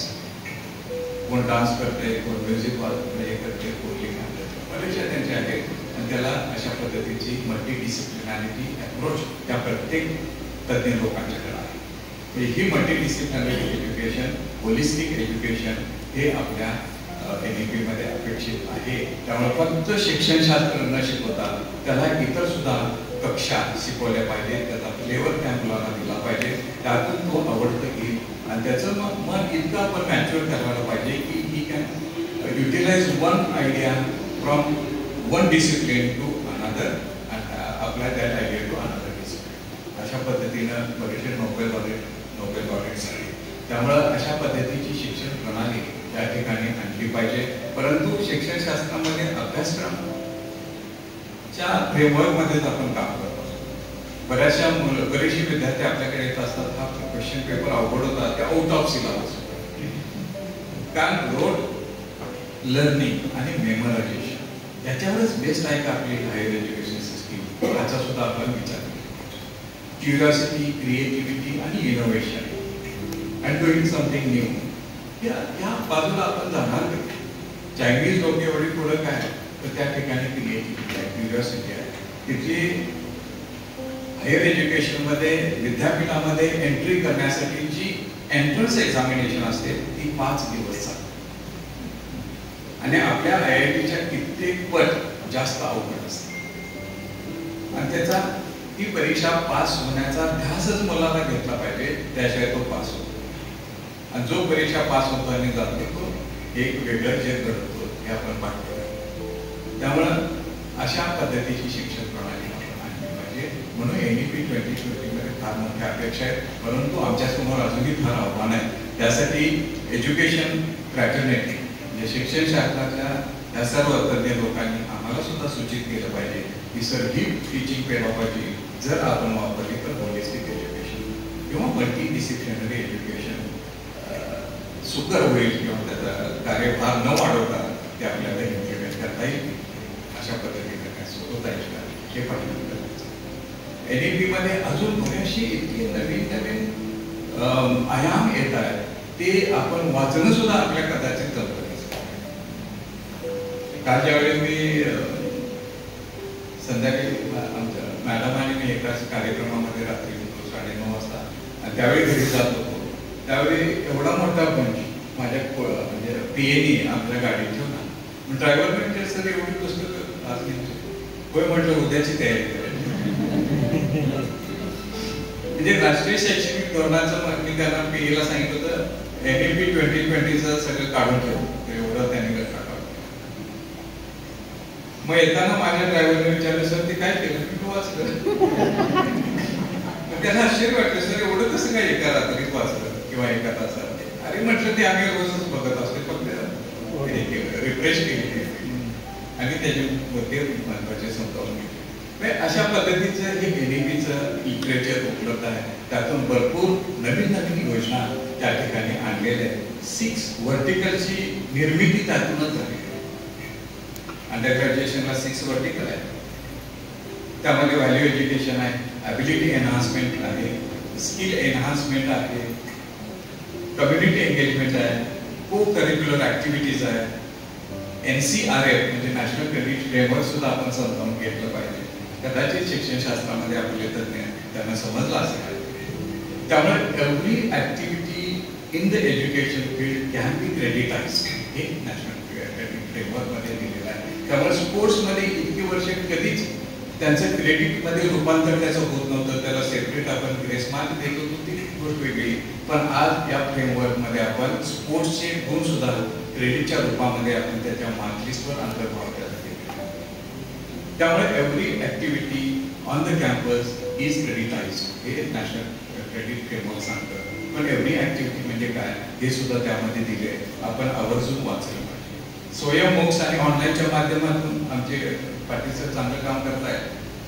इतकी वर्ष आपण पाहिलं तर विद्यापीठामध्ये स्वयं कोर्स अडॉप्ट केलेले विद्यार्थ्यांचा आकडा होता 0. पण काही प्रतिभावान असे आमचे शिक्षक आले. सर म्हटले हे आपण 0 भोपळा करूया यावर्षी. कारण आम्ही त्यांच्या समोर आव्हान दिलं होतं, चॅलेंज दिलं होतं आणि ते काहीच करत नव्हते. त्यामुळे थोडंसं एक इनोव्हेटिव्ह अप्रोच आपण की कार्यप्रणाली SOP तयार केली, ते रूल्स अँड रेग्युलेशन्स तयार केले आणि यावर्षी म्हणजे मागच्या वर्षी 0 होता, यावर्षी 2000 पेक्षा जास्त विद्यार्थ्यांनी स्वयंचा कोर्स केला आणि सगळे पास झाले. स्वयं NPTEL म्हणजे काय? Best for the best, best of the teachers for best of the students, असं त्यांचं ब्रीद वाक्य आहे. म्हणजे IIMच्या लोकांनी ते कोर्सेस बनवले आहेत आणि मग कुठल्याही डाऊन टोडन सोसायटीमधील अगदी दुर्गम भागातील विद्यार्थी सुद्धा ते शिकू शकतात. त्यामुळे विद्यार्थ्यांच्या मनामध्ये कुठेतरी भीती होती की आपण यात पास होऊ का नाही, परंतु त्यामध्ये आमच्या सर्व शिक्षकांनी चांगली भूमिका घेतली आणि विद्यार्थ्यांच्या मनामध्ये विश्वास दिला आणि ते पास झाले, सगळे पास झाले. त्यामुळे वेगळ्या पद्धतीचा त्यांचा विश्वासाचा झाला. म्हणून आत्मविश्वास नाण्याची तिसरी बाजूही आपल्या हातात आहे हे आपण लक्षात घेतलं पाहिजे.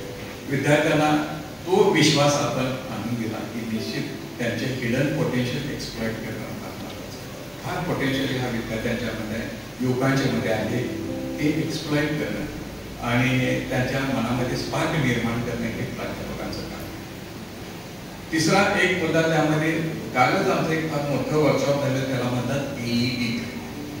कारण OJT नावाचा एक व्हर्टिकल कॉम्पोनंट आपण ऍड केला, त्याला ऑन द जॉब ट्रेनिंग.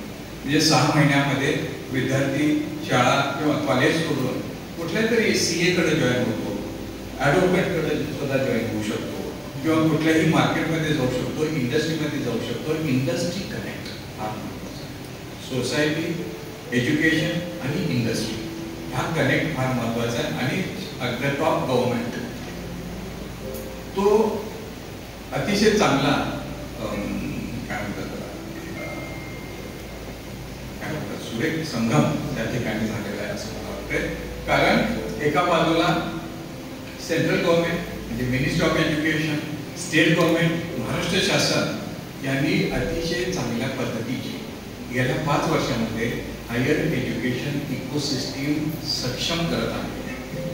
भरपूर ट्रान्सफॉर्मेटिव्ह एज्युकेशन इनिशिएटिव्ह त्यांनी आणलेले एका बाजूला आणि त्यामुळं ह्या इनिशिएटिव्हचा या इकोसिस्टीमचा फायदा आपण करून घेतला पाहिजे. आणि त्यातलं एक म्हणजे AEDP apprenticeship embedded degree programme.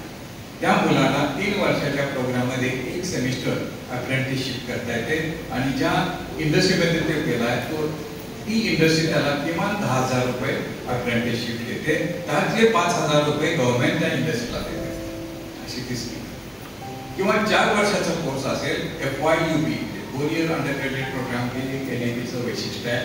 4 वर्षाचा असेल तर 2 सेमिस्टर हे अप्रेंटिसशिपमध्ये म्हणजे 1 वर्ष तो विद्यार्थी इंडस्ट्रीमध्ये जाऊ शकतो आणि 1 वर्षात त्यांनी इंडस्ट्रीमध्ये चांगलं काम केलं, तो भले कॉमर्स असू दे, सायन्स असू दे, आर्ट्स असू दे, इंजिनिअरिंगचे विद्यार्थी जातात. इंजिनिअरिंग, आर्किटेक्चर आणि हे जे काही व्यावसायिक शिक्षण आहे त्यांचं संपर्क इंडस्ट्रीशी फार येतो. त्यांचा थोडाफार रिसर्च किंवा त्यांचं अध्ययन हे सगळे इंडस्ट्रीशी रिलेटेड आहे. परंतु इतर पारंपरिक अभ्यासक्रमाचा आणि इंडस्ट्रीचा फार कुठेतरी गॅप आहे, स्किल गॅप आहे आणि भरपूर गॅप आहे. आणि तो गॅप आपल्याला कमी करण्यासाठी हे AEDPचं रूपांतर केलंय आणि ते करत असताना ती सुद्धा सुविधा आपण विद्यार्थ्यांना दिली पाहिजे. त्यानंतर इंटरनॅशनलायझेशनवर सुद्धा फार मोठा त्या ठिकाणी अधोरेखित केली गेली. आपल्याला माहिती आहे काही महिन्यापूर्वी भरपूर 4 ते 5 इंटरनॅशनल युनिव्हर्सिटीज आपल्या भारतामध्ये हे आल्यावर काय होणार आहे हे सुद्धा संशोधन करणं महत्वाचं आहे. तो आल्यावर काय इम्पॅक्ट आपल्या भारतीय विद्यापीठांच्यावर होणार आहे किंवा कॉलेजेसवर होणार आहे हे पण पाहिलं पाहिजे. आता ब्रेन ड्रेन आहेत, बरेचसे चांगले विद्यार्थी बाहेर जात आहेत. क्रीम जे असतात टॉप स्टेजचे मुलं परदेशात जातात आणि तिथंच राहतात, हा ब्रेन ड्रेन. परंतु इथं आल्यामुळे तो ब्रेन ड्रेन थांबवता येईल का हा एक परिणाम म्हणजे तो एक थोडंफार एक नवीन प्रयोग हे NAPच्या माध्यमातून त्यांनी केले आणि सगळी दारं उघडी केलेली आहेत. ग्लोबलायझेशन फार मोठ्या प्रमाणात होतंय. इंटरनॅशनलायझेशन इंडियन विद्यार्थ्यांना परदेशामध्ये जाऊन ट्विनिंग, ड्युएल आणि जॉईंट डिग्री घेत आहे. ट्विनिंग डिग्री, जॉईंट डिग्री म्हणजे शिवाजी विद्यापीठाचं पण नाव असणार आणि ऑक्सफर्ड युनिव्हर्सिटीचं पण त्या ठिकाणी नाव असेल. जर ती ट्विनिंग डिग्री शिवाजी विद्यापीठ आणि ऑक्सफर्डमध्ये जर आपण डिझाईन केली तर ते विद्यार्थी त्या ठिकाणी 2 वर्ष म्हणजे 4 सेमिस्टर, इकडं 2 वर्ष म्हणजे 4 सेमिस्टर, सॉरी 4 असे 8 सेमिस्टरचा कोर्स असेल तर 50% शिक्षण ते इथे घेतील, 50% स्टॅनफोर्डमध्ये घेतील किंवा कुठल्याही विद्यापीठात घेतील आणि जॉईंट डिग्री त्या विद्यार्थ्याला मिळेल. त्या डिग्रीचं डिझाईन पण आपण तयार करून ठेवले विद्यापीठात. आता एक 2-3 विद्यापीठांशी आमचा संपर्क झालेला आहे, ते ऑलरेडी कार्य सुरू आहे. जॉईंट डिग्री, ड्युअल डिग्री आणि ट्रेनिंग डिग्री. ड्युअल डिग्रीमध्ये थोडंफार त्याच्यामध्ये फरक आहे, तो म्हणजे टॉप 500 जी विद्यापीठ टाइम्स हायर एज्युकेशन रँकिंगमध्ये आहे तेवढीच विद्यापीठांशी आपल्याला ड्युअल डिग्री घेता येते आणि ट्रेनिंग मध्ये फक्त तुम्ही जाऊन तिकडं घेता येते. अशा पद्धतीचे बरेचसे त्यामध्ये आहेत. परंतु तुमचा अभ्यासक्रम डिझाईन करण्यासाठी त्यांचे इनपुट तुम्हाला घ्यायचे. AEDP मध्ये इंडस्ट्रीचे इनपुट तुम्हाला अभ्यासक्रमामध्ये घ्यावं लागतं. इंडस्ट्रीला काय ते आपण शिकवलं पाहिजे. मग आपल्याकडे त्याचे तज्ञ नसतील तर त्यांना तो कोर्स स्वयं आणि मूक्समध्ये उपलब्ध करून द्यायचा.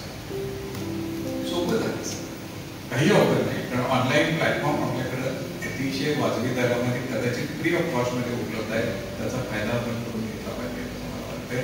तर असे बरेचसे उपक्रम आहेत. सगळ्या उपक्रमावर मी काही प्रकाश पाठवणार नाही आहे, परंतु होलिस्टिक एज्युकेशनच्या अनुषंगाने या ठिकाणी कार्य होणं फार महत्त्वाचं आहे असं मला वाटतंय.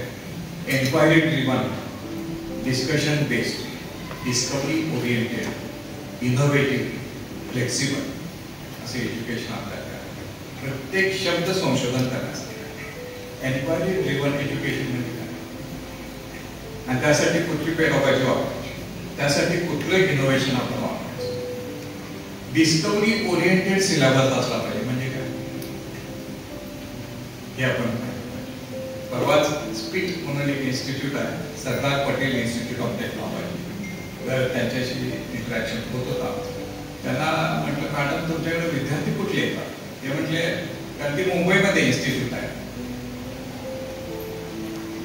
IIT मुंबईमध्ये ज्यांना ऍडमिशन मिळण्यासाठी 1 किंवा 2 मार्क कमी होते असतात ती विद्यार्थी आमच्याकडे डिग्री आणि त्यांच्या वर्गामध्ये शिकवण्याचे एक मोठं आव्हान आमच्याकडे असते. कसे शिकवतात? कुठली पेडॉलॉजी तुम्ही वापरता? समजा मला इलेक्ट्रोस्टॅटिक शिकवायचं, त्या वर्गात लिहिलं इलेक्ट्रोस्टॅटिक लिहायची सोयच नाही. तुम्ही 1 महिन्यानंतर किंवा तुमचं जे शिकवण्याचं टाइम टेबल आहे ते ऑलरेडी विद्यार्थ्यांना द्यावं लागतं. आज 12 जुलै 2025 रोजी तुम्ही कशावर क्लास घेणार आहे? इलेक्ट्रोस्टॅटिक्स. हे त्यांना ऍडमिशन घेतल्या मला सांगावं लागतं. मग समजा आज इलेक्ट्रोस्टॅटिक शिकवायचं, मी बोर्डवर आले की ते म्हणतात मॅडम आम्हाला डेफिनेशन सांगू नका, आम्हाला इक्वेशन सांगू नका, आम्हाला त्याचा ग्राफ कसा येतोय तेही सांगू नका. आमच्या मनामध्ये इलेक्ट्रोस्टॅटिक्स बद्दल काही प्रश्न आहेत, डाऊट्स आहेत, ते फक्त उत्तर द्या. ह्या लेवलची मुदत, त्याला ब्लेंडेड लर्निंग सुद्धा म्हणताय. कारण सर मला करेक्ट करतील, मी तर ते नाही सर. ब्लेंडेड लर्निंग सुद्धा त्याला म्हणता येईल. कदाचित काही मुलं ऑलरेडी तज्ञ असतात, त्यांना शिकवायचं, त्यांना जेवढं पाहिजे तेवढं शिकवलं पाहिजे. अशा पद्धतीचं ब्लेंडेड लर्निंग सुद्धा नवीन पेडॉलॉजी आहे आणि बऱ्याचशा गोष्टी आहेत. आणि जोपर्यंत आपण रोड लर्निंग आणि मेमोरायझेशन हे विद्यार्थ्याला करवत नाही तोपर्यंत चांगल्या गोष्टी केल्या पाहिजे असं मला वाटतं. त्यामुळे क्रिएटिव्हिटी आणि क्युरिओसिटी ही मुलांच्यामध्ये असली पाहिजे. त्यांना काहीतरी वेगळं आपण दिलं पाहिजे असं मला वाटतंय. त्यामुळं रीड, राईट, रिमेंबर आणि रिप्रोड्यूस ही जी आत्ताची कार्यक्रम आहे. रीड म्हणजे आपण नोट्स देतो मुलांना. बऱ्याचशा मुलांना मी विचारते की 4 किंवा 5 पुस्तकांची चांगली नावं सांगा, त्यांना सांगते. मग म्हणजे अभ्यास कसा केला आणि मार्क एवढे 90% कशी पडले? सरांनी नोट्स दिल्या, हे त्यांचं कॉमन उत्तर असतं. सर नोट्स देतात, मुलं पाठ करतात आणि रिप्रोड्यूस करतात परीक्षेमध्ये. बाहेर पडले की व्होलाटाईल असते, ते सगळं निघून जाते. त्याच्याऐवजी लर्न, अंडरस्टँड आणि अप्लाय हे कुठेतरी learning, understanding of the concept फार महत्त्वाचे आहे. मग जी मुलं अंडरस्टँड करतात कन्सेप्ट ती फार वेगळी असतात, वेगळा विचार करू शकतात. जसं आपल्याकडे आता प्रिंटर आहे बरोबर नाही, त्याच्यामध्ये इलेक्ट्रोस्टॅटिकचा वापर केला आहे. इलेक्ट्रोस्टॅटिकच्या कन्सेप्टमुळं शाई ही कागदावर चिटकते आणि तो प्रिंटआउट होतो. पण ज्याला ती कन्सेप्ट बाय हार्ट समजली आहे, ज्या कन्सेप्ट त्या विद्यार्थ्यानं त्याच्यावर विचार केला, तो कदाचित असंही म्हणेल सर त्याच्यामध्ये रिव्हर्स प्रिंटर काढता येईल का? म्हणजे काय, प्रिंट केलेली कागद प्रिंटरमध्ये घातल्यावर कोरी होतील का? ते पेपर रिसायकलिंगचे होतात. पण आपल्या मुलांना कन्सेप्ट क्लॅरिटी नसल्यामुळे त्यांना हे तिथपर्यंत त्या डोमेनमध्ये जात इनोव्हेशनच्या डोमेनमध्ये. त्यामुळे त्या डोमेनमध्ये गेलं तर एंटायर वर्ल्ड इज डिफरंट. त्यामुळे चायनीज किंवा हे तुम्हाला AI, डीपसीक, परप्लेक्सिटी किंवा असे भरपूर आजकालचे जे प्रकार आहेत ते तुम्हाला पाहायला मिळतील. तर त्या डोमेनमध्ये आपली मुलं पोहोचली. पूर्वी आम्ही कार ऑन व्हील म्हणायचो. आजकाल कार ऑन व्हील फार जुनं झालं, गेल्या शतकात झालं. आता लोक कॉम्प्युटर ऑन व्हील म्हणतात. कार आपण नाही चालवायचे, कॉम्प्युटर चालवतोय. आपला वेळ देशाला चालवण्यासाठी घालवायचा, मागं निवांत बसायचा, अभ्यास करत बसायचा किंवा अजून काही करायचं. हे computer on wheel totally डिसरप्टिव्ह innovation त्याला. इन्क्रिमेंटल इनोव्हेशन नाही, डिसरप्टिव्ह इनोव्हेशनचा जमाना आलाय. आणि त्यामुळेच इनोव्हेशन इन एज्युकेशन रिसर्च पण फार महत्वाचं आहे. कारण हे सगळं शिकवणारे कोण आहे तर आपले प्राध्यापक आहेत. त्या प्राध्यापकांनी हे सगळं शिकलं पाहिजे आणि समजावून घेतलं पाहिजे असं मला वाटतंय. परत एकदा बऱ्याचशा गोष्टी आहेत, पण हे फार जास्त लांबवत नाही माझं भाषण. कारण उपलानी मॅडमचं मला वाटतं पहिलं लेक्चर आपल्याला शेवटचा एकच मुद्दा टच करतो. पूर्वी आम्ही शिक्षण घेत असताना फक्त अध्ययन, अध्यापन, संशोधन संपला विषय. आता ती सुरुवात त्यांना होते, संशोधनानं सुरुवात. त्यामुळे अशा कार्यशाळा आता घ्याव्या. पूर्वी अगदी रेअरली कार्यशाळा व्हायच्या. त्यामुळे आम्हाला कार्यशाळा अटेंड करायला PRL अहमदाबाद, IISc कलकत्ता एवढ्या लांब जायला लागायचं. कारण इथं कुठल्या कार्यशाळेच होत नव्हत्या. मी साधारण 87ची गोष्ट ज्यावेळी मी PhD स्टुडंट. पण आता सगळीकडे कार्यशाळा. तर टीचिंग, लर्निंग आणि रिसर्च इथपर्यंत आमचं थांबायचं. पण आजकालची अपेक्षा फार रिसर्चच्या पुढे जाऊन startup, entrepreneurship, spin off companies, हे सगळं आजकालचा परवलीचा शब्द आहे. तुम्ही संशोधन किती केलंय हे विचारण्याच्या अगोदर तुम्ही स्टार्टअप केलंय का असं विचार. स्टार्टअप करणं एवढं सोपं आहे हा सुद्धा कुठतरी आपण विचार केला. त्या विद्यार्थ्यांना ही प्रतिभा कशी येणार, स्टार्टअप करण्याची आयडिया कुठून येणार. त्यामुळे मेंटरिंग, नर्चरिंग आणि early attachment of the students to the higher education हे फार महत्त्वाचं आहे. म्हणून मी तो 5 वर्षाचा इंटिग्रेटेड कोर्स आमच्या सर्व मित्रांच्या बरोबर आमची नेहमी चर्चा व्हायची. त्याच्या माध्यमातून तो 5 वर्षाचा कोर्स चालू केला. 12वीचा विद्यार्थी पासआउट झाल्यानंतर जो येतो तो 5 वर्ष आमच्या डिपार्टमेंटमध्ये आमच्या निगराणीखाली असला पाहिजे. त्याला मोल्ड करायला तेवढा वेळ लागतो. 3 वर्ष किंवा 2 वर्षात BSc, 3 वर्ष MSc, 2 वर्ष असं माझं म्हणणं. आणि म्हणजे आमचं बऱ्याचशा वेळेस चर्चा सरांची मागे व्हायची. तर 5 वर्षाचा इंटिग्रेटेड कोर्स केला. पहिल्याच वर्षी 12वी झाल्यानंतरचा विद्यार्थ्याला आम्ही मेंटरिंग, नर्चरिंग करायला सुरू करायचो.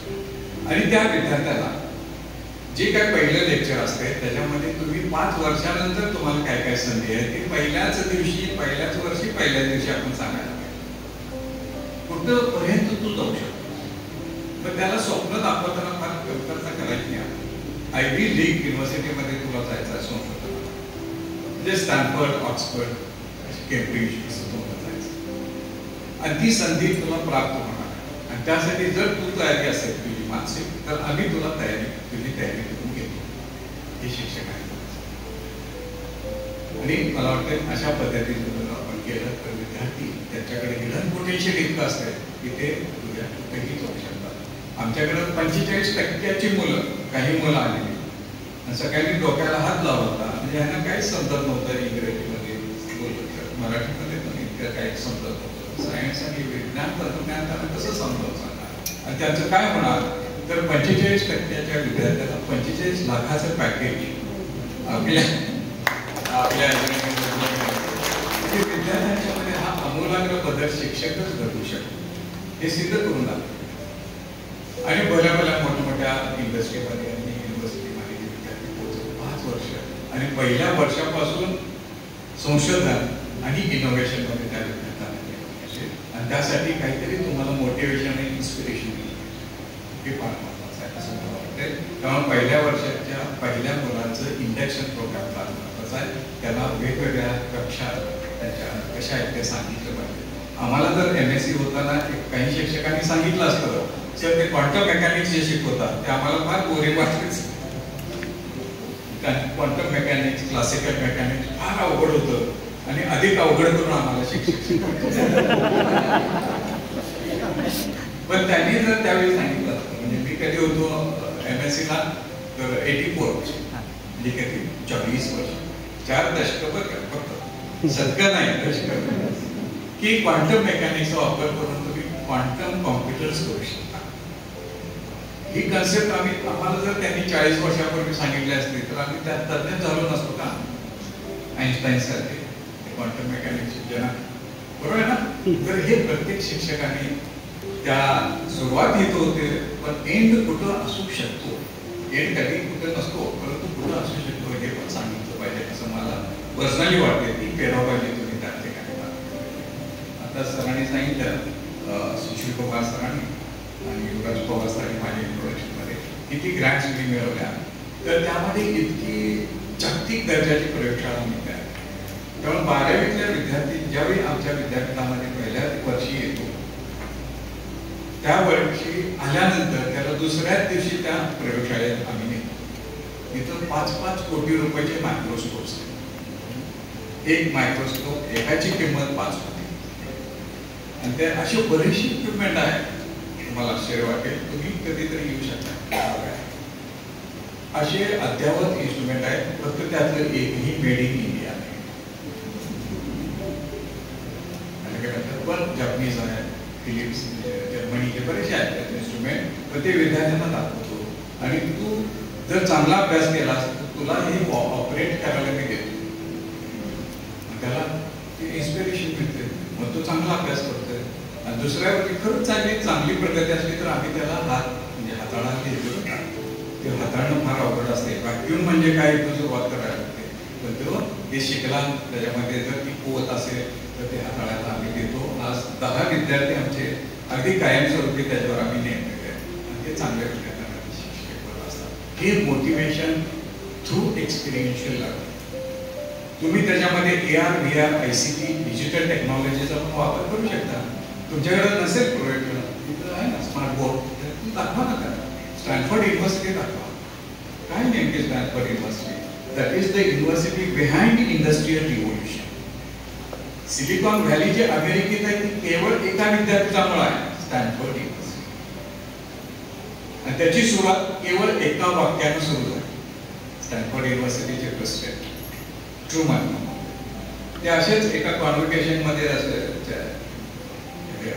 भाषण देत होते, टॉक देत होते त्यांचं. आणि असे माझे विद्यार्थी जस्ट पासआउट झालेले आणि आता जाणार परत कुठेतरी नोकरीच्या शोधात जाणार असे विद्यार्थी समोर बसले होते. आणि त्यांनी आवाहन केलं पहिल्यांदा की guys don't go away from Stanford.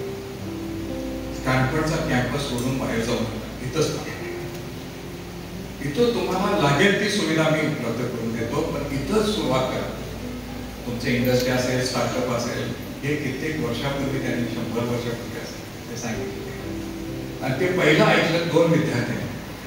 पहिल्याचं नाव H, दुसऱ्याचं नाव P, HP कंपनी. आपण बरेचसे लॅपटॉप वगैरे HPतले हॅवलेट आणि पॅकर्ड हे 2 विद्यार्थी समोर बसले होते. त्यांनी म्हटलं सरांनी सांगितलेलं आपण ऐकूया. मग सरांच्या घरी गेले. सर आम्हाला कंपनी चालू करायची HP. पण दुसरा मित्र म्हटला HP नाही PH. दोघांच्यात थोडी भांडणं व्हायची, PH का HP. H म्हणजे हॅवलेट, P म्हणजे पॅकर्ड. हॅवलेट पहिला की पॅकर्ड पहिला. मग पहिल्यांदा त्यांनी असं कॉइन घेऊन टॉस केला आणि H वाला जिंकला, त्यामुळे HP झाला. How to resolve the conflicts, invite the HP way असं म्हणतात सगळीकडे. आणि त्यावेळी जो काही वाद झाला, विवाद झाला आणि ते नाणे टाकल्यानंतर मिटला. आणि त्यानंतर त्या दोघांच्या मध्ये कधीही भांडणं झालं. तर ती सुरुवात फार महत्वाची आहे. तो इतिहास हा मुलांना सांगितला पाहिजे. प्रत्येक गोष्टीला इतिहास असतो, बरोबर ना.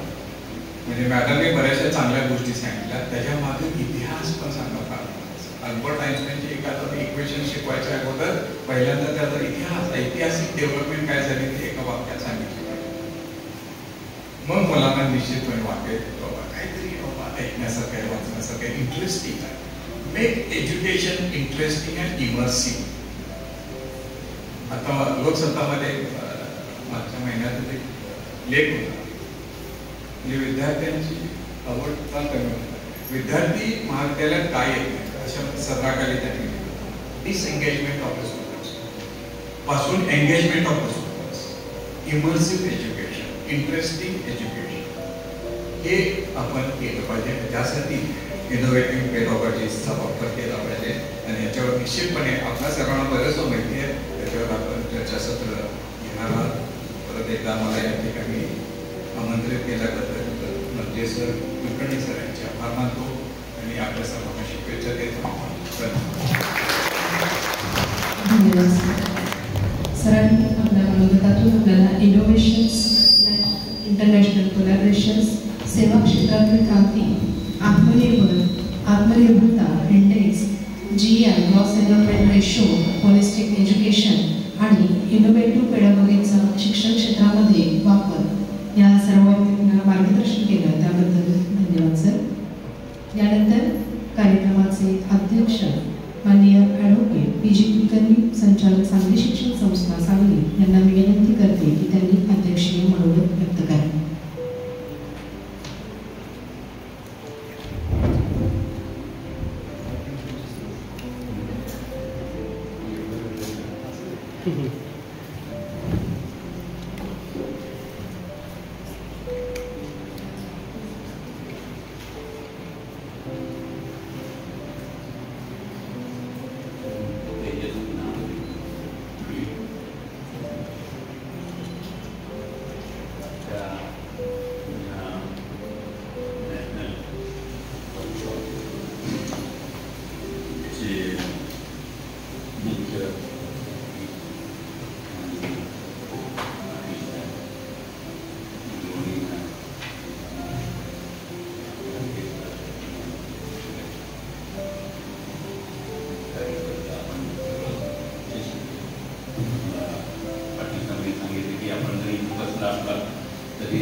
दृष्टिकोनातून आम्ही मध्ये सरांना हे म्हटलं की आता आहे आणि ह्या चांगल्या पद्धतीनं तुम्ही हे करा आणि उपयुक्तता आहे. आणि ती उपयुक्तता असे मुख्य पाहुणे किंवा गौरी मॅडमनी जे आपल्या आता ह्याच्यात सांगितलं प्रस्तावने किंवा आपल्या भाषणात की हे किती उपयोगी आहे आणि हे आहे, तर त्यामुळं ह्या आजच्या कार्यशाळेचं संपूर्ण जे केलं त्याचा खरोखर सार्थकच झालं असं मला वाटतंय. आणि आज मुख्य अतिथींचं लेक्चर किंवा त्यांचा चहा पान घेऊन येताना ती रांगोळी कशी हे बघितल्यावर मला त्यांचं कौतुक वाटलं की हा माणूस इनोव्हेटिव्ह, म्हणजे मला एक फक्त जे रांगोळीपासून त्यांनी हे केलं. मला कुठल्यातरी कमी कापडाच्या दुकानावर वाचलं होतं दालन एक वस्त्र आहे, तसं तुमच्याकडे बघितल्यावर मला ही बरीच वस्त्र पण दालन एकच दिसतंय असं थोडंसं. तर त्या दृष्टिकोनातून असे प्रमुख वक्ते गौरी मॅडम हे सगळे म्हणाले आणि त्यामुळं हा कार्यक्रम मी तुम्हाला शुभेच्छा देतो. आणि आजच्या ज्या अतिथींनी सांगितलं की माऊलींच्या 2 वेळा तुला एक गावचा जिंकून येला ते स्मृती या गावात तो तेथे तरी द्यावा उजेडत. तर त्याप्रमाणे आजचे प्रमुखासाठी आपण सगळे पार्टिसिपंट्स आणि सर्वांना मी धन्यवाद देतो. संस्थेच्या वतीनं हा केलेला प्रोजेक्ट आपण याचा जरूर सगळ्यांनी उपयोग घ्यावा. आपण मोठ्या व्यक्तीने आमच्या संस्थेला असंच परत मार्गदर्शक पाठीचा करावं अशी मी अपेक्षा करतो. धन्यवाद. धन्यवाद सर. आपल्या मार्गदर्शनामुळेच आणि सपोर्टमुळे ही 2 दिवसीय कार्यशाळा संपन्न होत आहे. धन्यवाद सर. यानंतर कार्यशाळेचे सहसमन्वयक डॉक्टर रंगनाथ इंदलकर यांना विनंती की त्यांनी आभार प्रदर्शन करावे.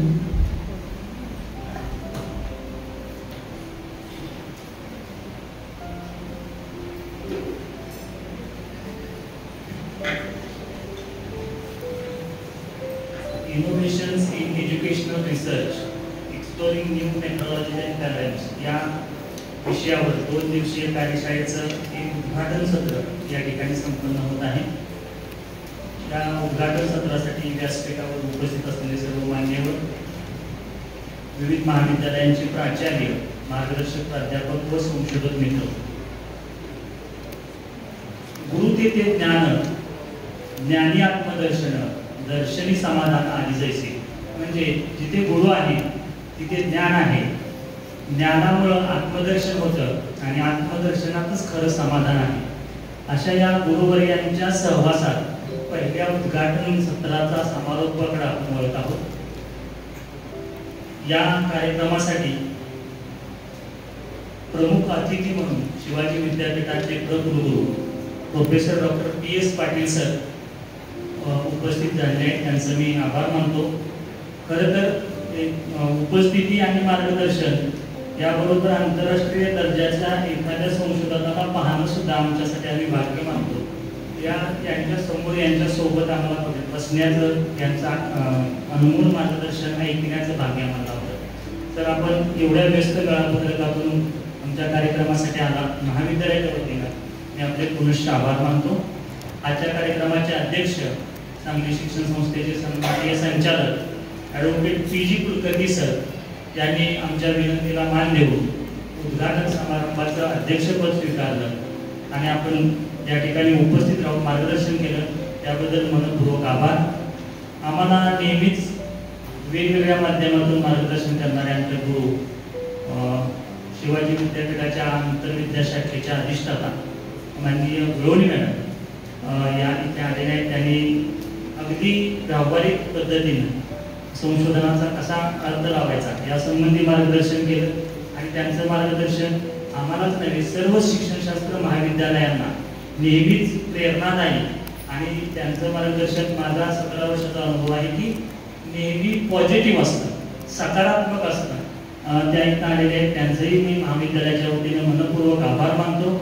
या 2 दिवसीय कार्यशाळेसाठी रिसोर्स पर्सन म्हणून उपस्थित असलेल्या professor doctor Megha Utlane madam, Pune विद्यापीठाच्या माजी शिक्षणशास्त्र विभाग प्रमुख, अत्यंत साधं राहणं आणि उच्च विचार, त्यामुळे त्यांचा अनुभव, त्यांच्याशी ऑनलाईन मीटिंग, त्यांना घरी एकदा मी भेटायला गेलो होतो तेव्हाही आला की आउट ऑफ द वे सांगतो की उपलाने सर आणि उपलाने मॅडमना भेटलो तेव्हा मला आठवलं की एखाद्या यशस्वी पुरुषाच्या मागे स्त्री असते हेही खरं नाही मला वाटतंय, एखाद्या यशस्वी स्त्रीच्या मागे पुरुष असतो मॅडम हेही खरं नाहीये, हेही खरं नाहीये. मला असं वाटतं की दोघांच्या यशामध्ये एकमेकांचा हात असतो आणि मला या दोघांच्याकडे पाहिल्यानंतर हे खूप प्रकर्षानं जाणवलं की सरांचा सपोर्ट मॅडमना, मॅडमचा सपोर्ट सरांना, खूप कौटुंबिक वातावरण कसं असावं एक आदर्श उदाहरण मला पाहायला मिळालं. दोघांच्याकडे पाहिल्यानंतर सरी या ठिकाणी आलेले, उपलानी सरांनाही मी धन्यवाद देतो